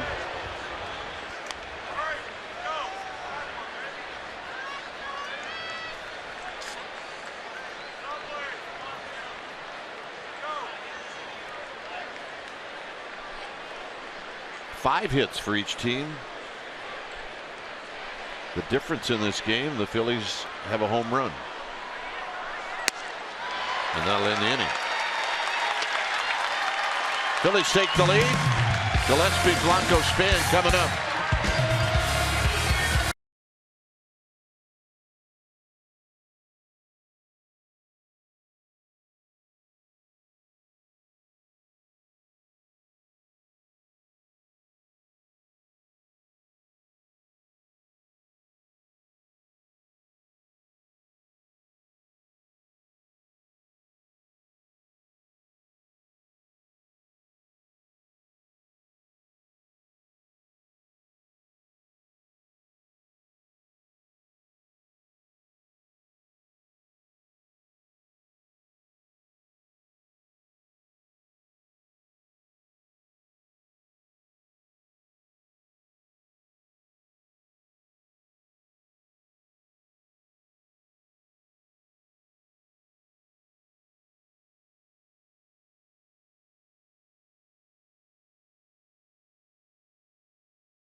things change very quickly in the top of this inning when it's time for a change. Think Speedy Oil Change and Auto Service, your oil change, tune-up, and repair experts. Dubry Ramos is now on the mound for the Phillies. Saw him for the first time in last night's game. He's got a low to mid-90s fastball, good changeup. He's got a curveball. This is a guy that started the season out Double-A, and he's made a couple of leaps to get to the big leagues. Phillies like his stuff.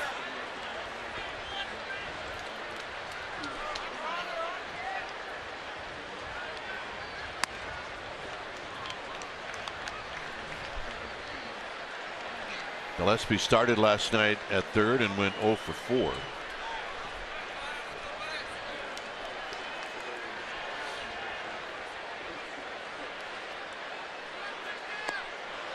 One and two. There's the curveball. So, I mean, two really good off-speed pitches, the changeup and that curveball. And that's a straight down breaker.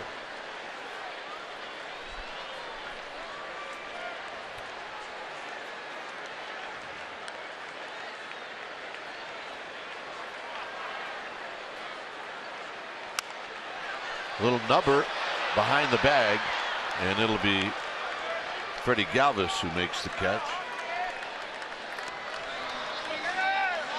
And here's Blanco.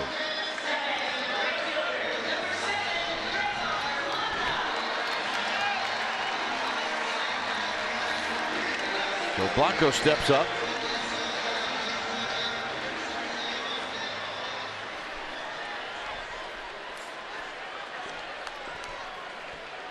Blanco 0 for 2.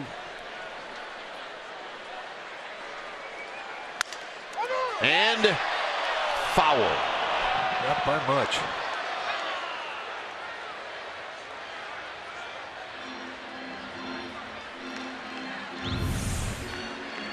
Just rakes it. And yeah, I mean, I'm talking, that was fouled by inches.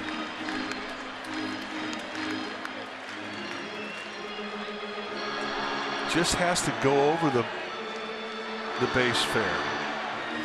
If the ball hits the ground before the base, it goes over the base fair and lands foul, man, that's a hit. And that was not that far off. I mean, where it landed was probably 1.5 feet away from the foul line, maybe less. No balls and a strike.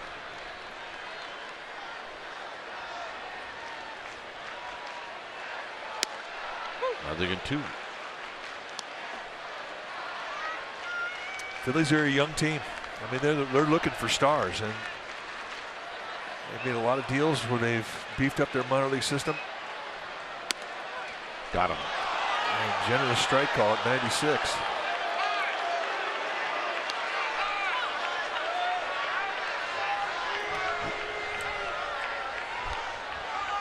So Gregor Blanco telling Corey Blazer, the plate umpire, he does not agree with the call. And let's take a look at it. 96, a bit high, perhaps a bit outside.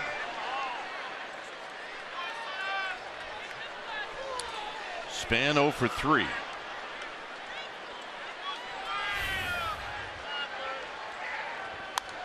And he shoots this one foul straight back. Heard the Geico quote tonight, Brandon Bell talking about Giants never really feel like they're completely out of a ball game. They feel like they have the chance to come back even when they're down in a ball game. And, well, right now, another opportunity to prove that point.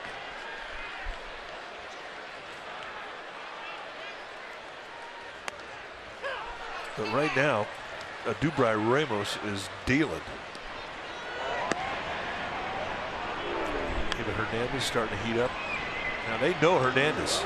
They faced him a bunch, but they don't know Dubry Ramos.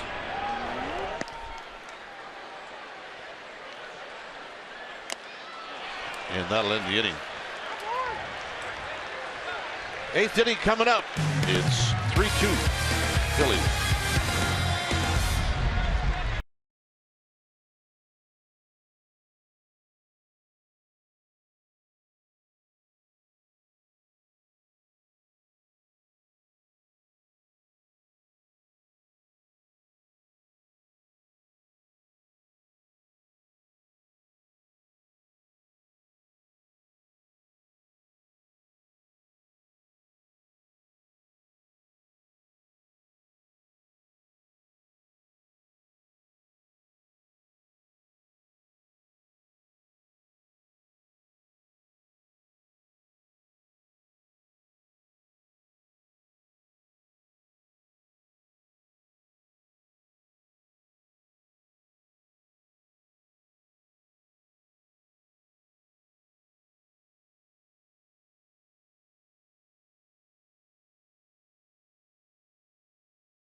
For your favorite Giants players, and they got a lot of them. Buster Posey, Brandon Bell, Brandon Crawford, Joe Panik, all worthy of the All-Star team. And last count, Buster Posey was close behind Yadier Molina, but they need your help. Head to sfgiants.com/vote to vote all of your All-Stars into the All-Star game on July 12th in San Diego. Vote today, vote tomorrow, vote at sfgiants.com/vote. Here's a double Herrera.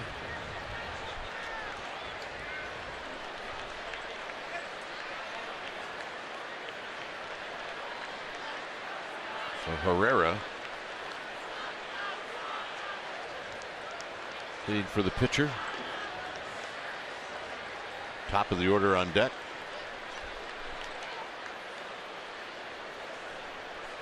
And Cantos throws in the dirt. 1 ball and no strikes.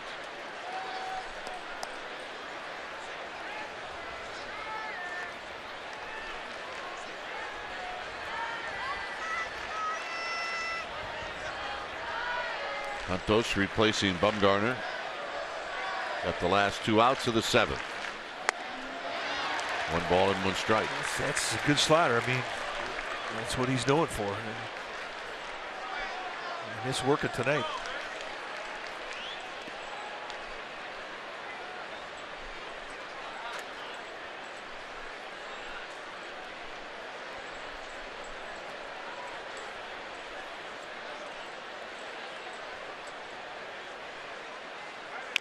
Tapped foul off the end of the bat. It's 1-2.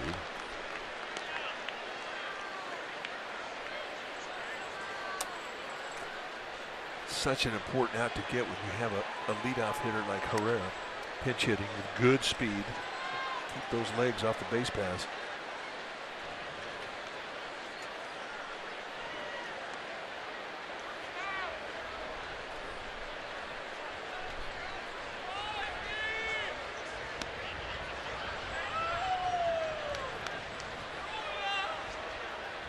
Got him. Another slider. Another good hard snapper. And that's a big out to get. Coach Cantos trying to keep this deficit at 1 run. And this is a big out. So Herrera gone, and here's Borges.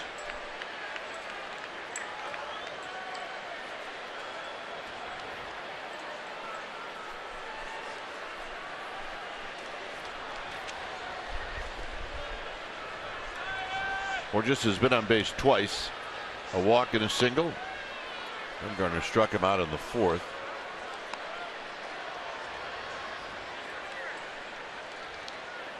Bumgarner threw the ball well tonight. Giants just are having a tough time getting runs for him.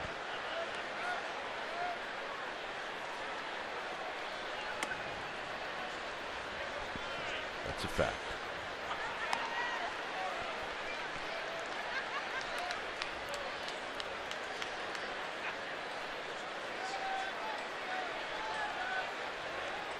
On deck is Freddie Galvis.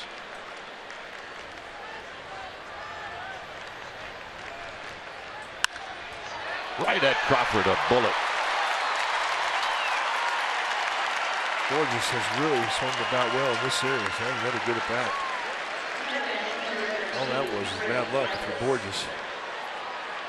Crawford, he didn't have to move. Did not.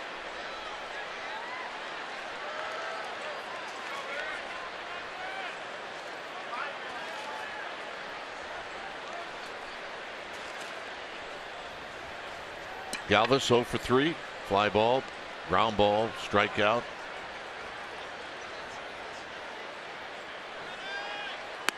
And a strike, and it's 0-1. Giants in the 8th inning. The bottom of this inning will have Panik, Belt, and Posey.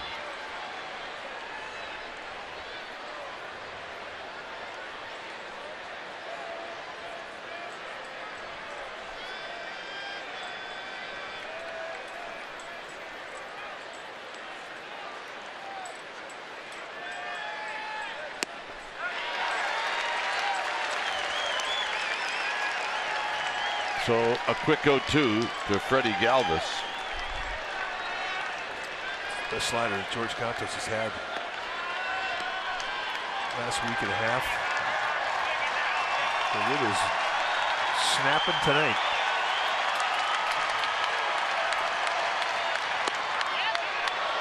Low. 3-0-2 pitch. And if you're Freddie Galvis, I mean, you got to have some guts to take that one.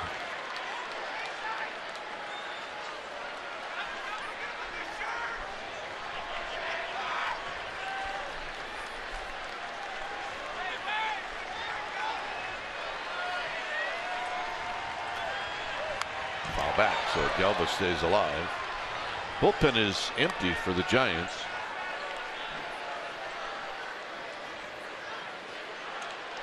Hernandez still throwing in the Phillies pen.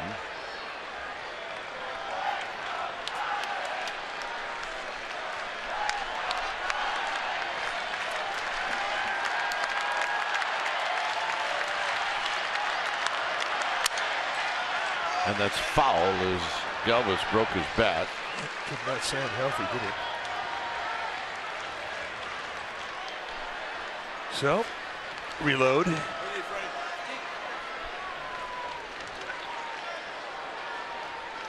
Get that stick him on there. I mean, that's a brand new bat. He hadn't spent any time on that thing at all.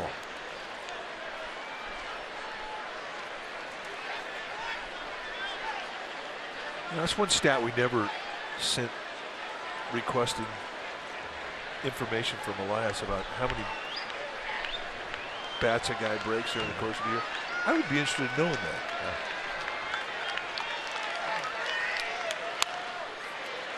Belt to Cantos, and that'll end the inning. So your do-ups are Panic, Belt, and Posey. Hernandez coming in.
We ran a quote from Brandon Belt earlier in the game saying that this team never feels out of it when they're behind, and maybe this is why. They are 18-8 in one-run games.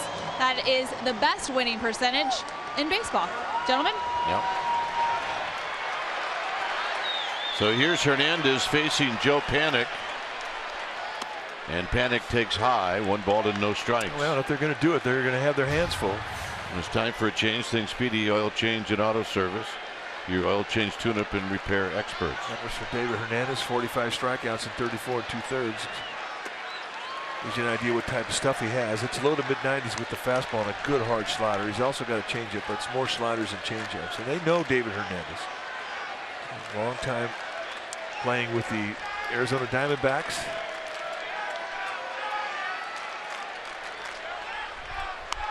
There's a strike.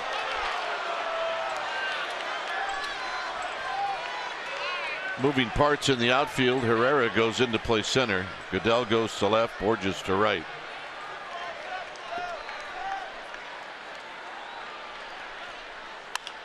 Panic, a little floater to right, and it's going to fall. So even with that great speed, Borges could not get to it. And Panic with a 2-hit night, and that'll bring up Belt. Well, this is an important one when you're considering he's leading off an inning.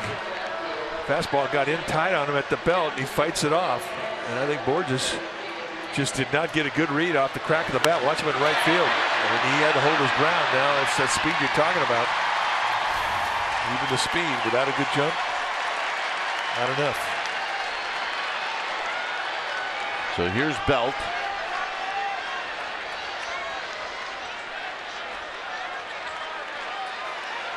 Now timeout is called as Belt started to get a little uncomfortable waiting on Hernandez. Giants, as Mike said, I've seen Hernandez before in a Diamondbacks uniform. To the backstop. Panic to second. And a free 90 feet. And there's not a whole lot that Cameron Rupp could do about that. You see Hunter Strickland starting to heat up.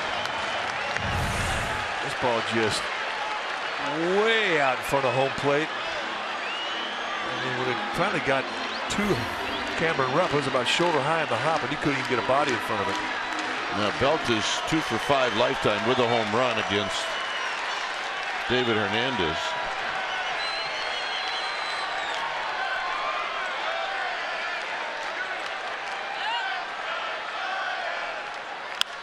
Oh, shoots this one foul and out of play. 96-mile-an-hour fastball from David Hernandez.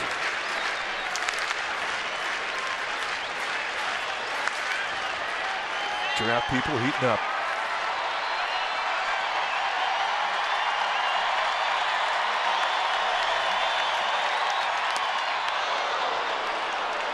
So 96 to begin. This one out over across the plate, outside corner.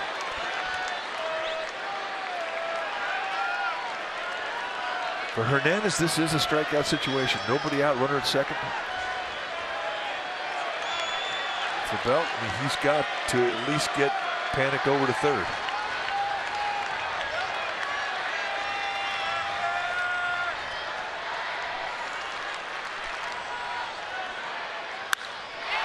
Hit well to left.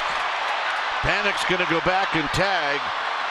Goodell with a good strong arm, and he keeps Panic at second base. And that'll bring up Buster Posey. Good strong arm and a quick release. That's a lethal combination when you're trying to go from second to third. And that fly ball goes to left field.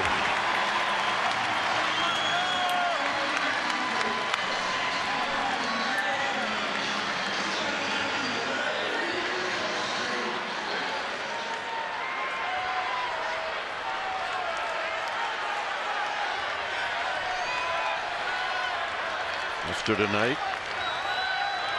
1 for 2.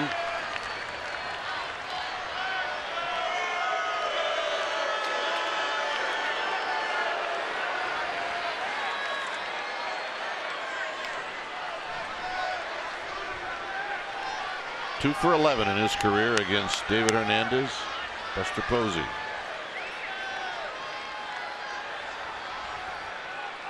Swing.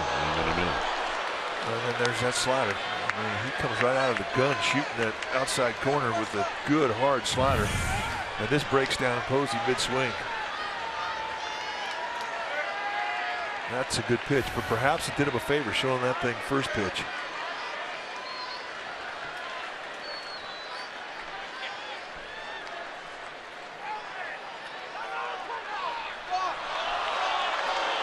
Cannot blame a hitter. If you're going to be a pitcher and you're going to hold that long, you cannot be mad if the hitter calls timeout late.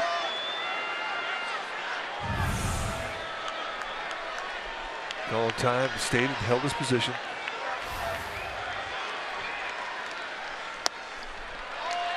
1 ball and 1 strike.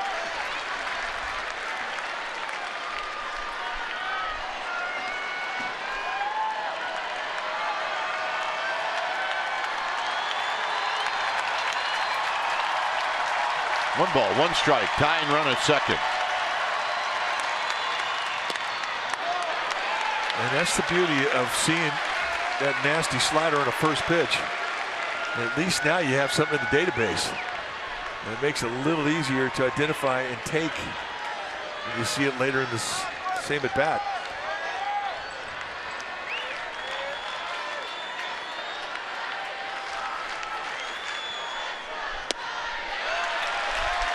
So he's got an open base at first. It looks to me like he's not going to make mistakes out over the middle.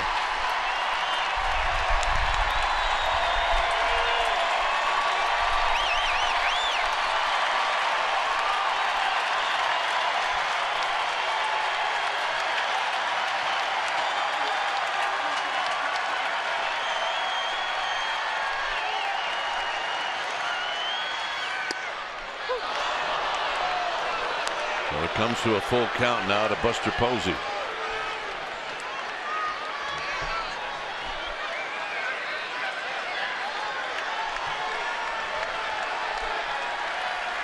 Crawford on deck.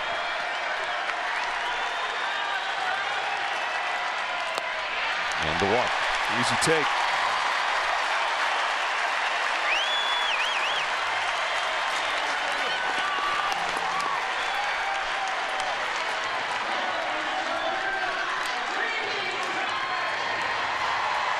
Crawford 0 for 3. He's had some good at bats.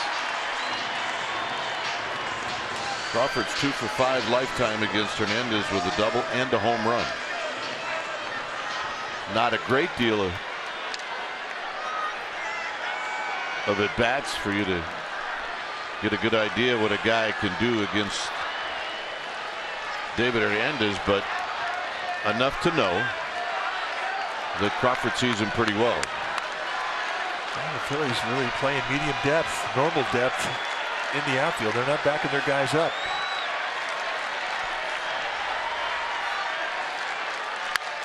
And a drive into left field, and it's caught, and this is going to be a double play. And that is going to end the inning. So Crawford hit it right on the nose, and Goodell made a great catch and panic, got caught off second base. Here's the play. And he slides right into it. And that was not the read that Panic had. He saw it all the way as a hit, and it was costly.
Tonight, Cameron Rupp would be that gentleman in a 2-strike 2 out, or 1 out, swing of the bat. He hits a 2-run homer. He makes a 2-1 ball game, a 3-2 ball game, gives his team the lead. And the Phillies are going into the 9th inning with that 1-run lead. Cameron Rupp, our Honda player of the game. When it's time for a change, think Speedy Oil Change and Auto Service, your oil change tune-up and repair experts. So Hunter Strickland coming into the game for the 35th time. 3-0 with a 2.96 ERA. And look at the strikeouts, 25 and 27 in the 3rd innings against 7 walks.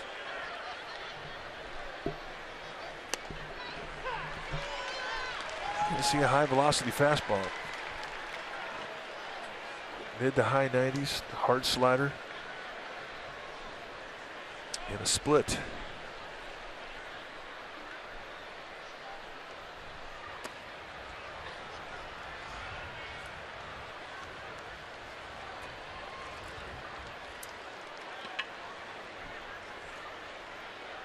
So 1-1 to Tommy Joseph. He opened up the 7th with a base hit off of Bumgarner. That was the inning where the Phillies scored 3 times.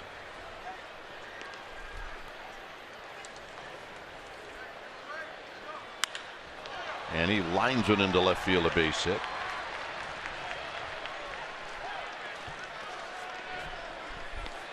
They'll join us tomorrow for the finale of this 3-game set with the Phillies. It is a 1 o'clock game, pregame live at 12:30. You'll see it right here on CSN Bay Area. It's going to be Johnny Cueto going on the hill against right-hander Aaron Nola. Plus, you get complete pre- and post-game coverage with Giants insider Alex Pavlovich. The home of the authentic Giants fan is right here in CSN Bay Area.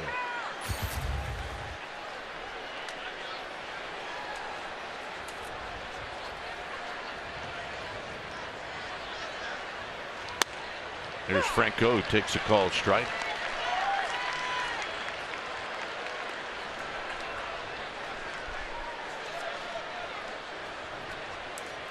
Franco doubled in the 5th.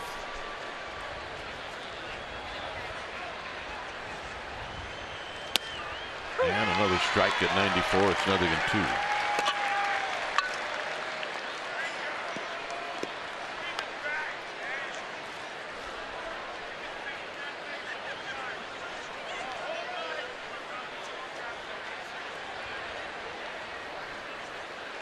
Andres Blanco to follow.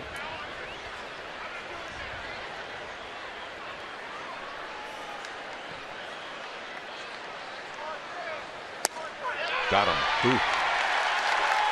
98 knee high on the corner. That is a perfect pitch. I'm not sure you can do much with this one if you're a hitter. At that speed, location, that's just a big league hang with him.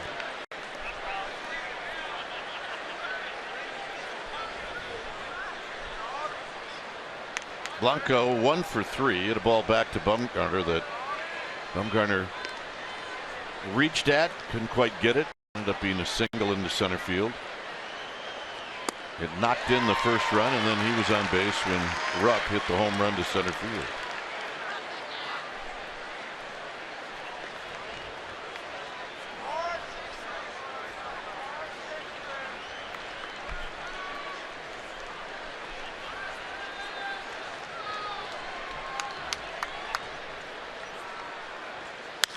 Out of play down the left field line. And a quick 0-2 for the Giants in the 9th inning. They'll have Pagan to lead things off. Then the pitcher spot. And then Gillespie and Blanco.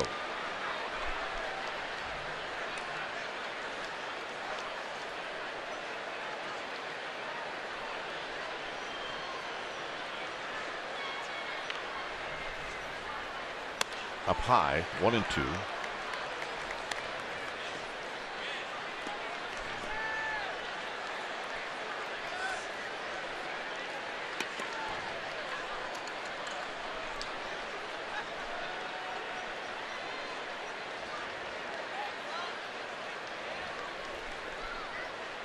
Giants really shade Andres Blanco to hit the ball to the left side of the field.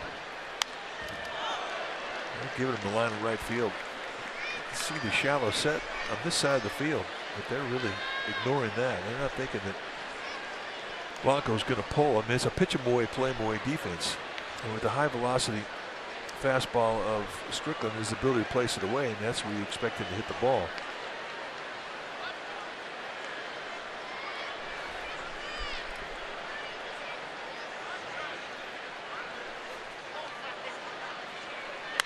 Get up the middle.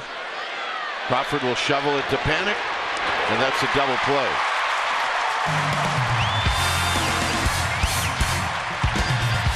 Pagan, pinch hitter, Gillespie coming up.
Post game live right here on CSN Bay Area.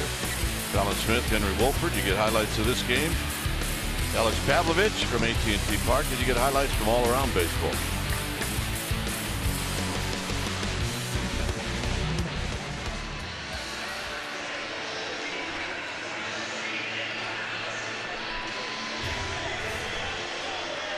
So new pitcher now for the Phillies will be Jenmar Gomez.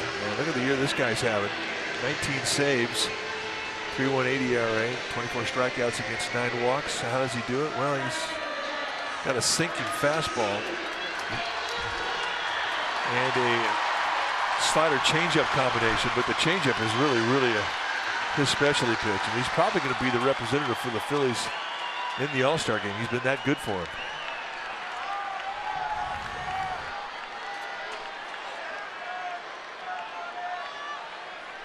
So here's Pagan to lead things off. And he takes wide, 1-0. Hernandez now at second base. Cesar Hernandez. Blanco moves from second to first.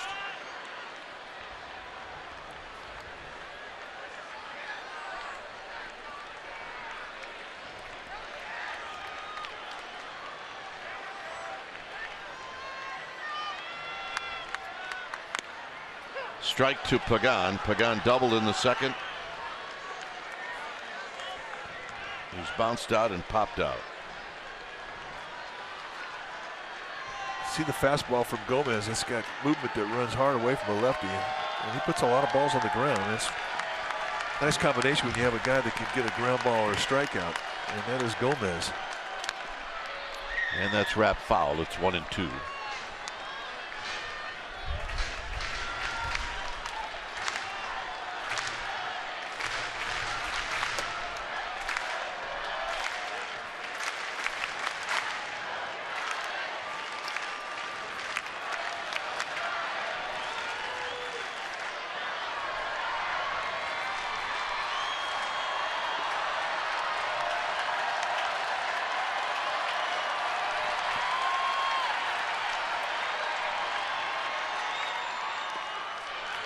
Two balls, two strikes. Pagan trying to reach any way that he can.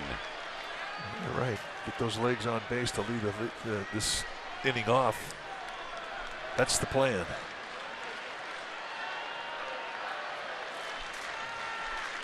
Hey, if you want to hit it out of the ballpark, yeah, that'll go along with the plan as well. Not a bad plan either. Gomez has given up 3 home runs on the year.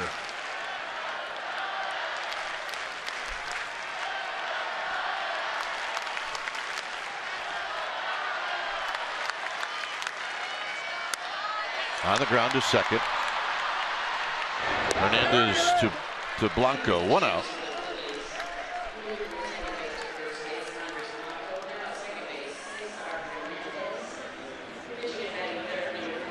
So here's Parker.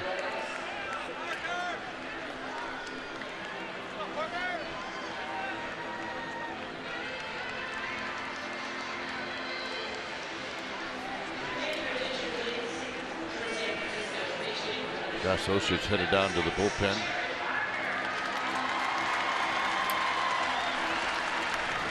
Well, a lot of the fastballs you're going to see from Jim Gomez are going to be down around the knees. And it's nice when you can put a hitter up there who's got good coverage in the low part of the strike zone with power, and that would be Jared Parker.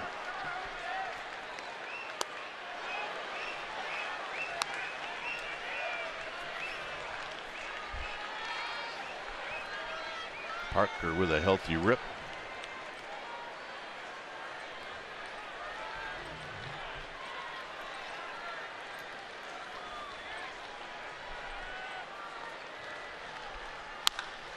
On the ground, and it's Blanco. 2 outs. And it'll be left up to Connor Gillespie.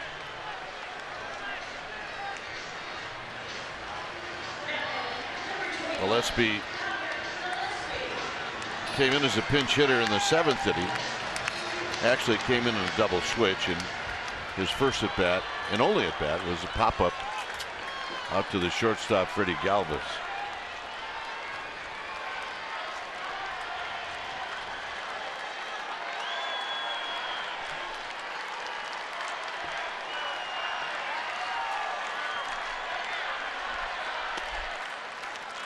Outside for a ball.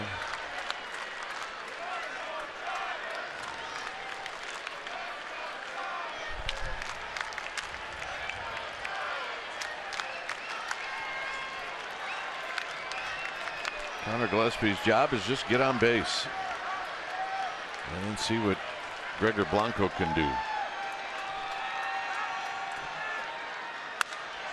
Little pop-up. This should do it. And that's the ball game. So game 2 in the series goes to the Phillies. And 1 inning. And that was the 7th inning for Madison Bumgarner when the Phillies scored their 3 runs. And that was the difference in the game. Well, you're right. I mean, a nice comeback victory for the Phillies. And it comes back with a 2-strike home run to dead center off the bat of Cameron Rupp. And the Giants just cannot score any runs for Madison Bumgarner. He threw the ball well tonight, but unfortunately they could not come through for him. So the Giants, who had a 4-game winning streak coming into this one, drop a 1-run loss to the Phillies. Final score 3-2. Thanks for joining us. Stay tuned. Esurance Giants postgame live with interviews, and the wrap starts right now.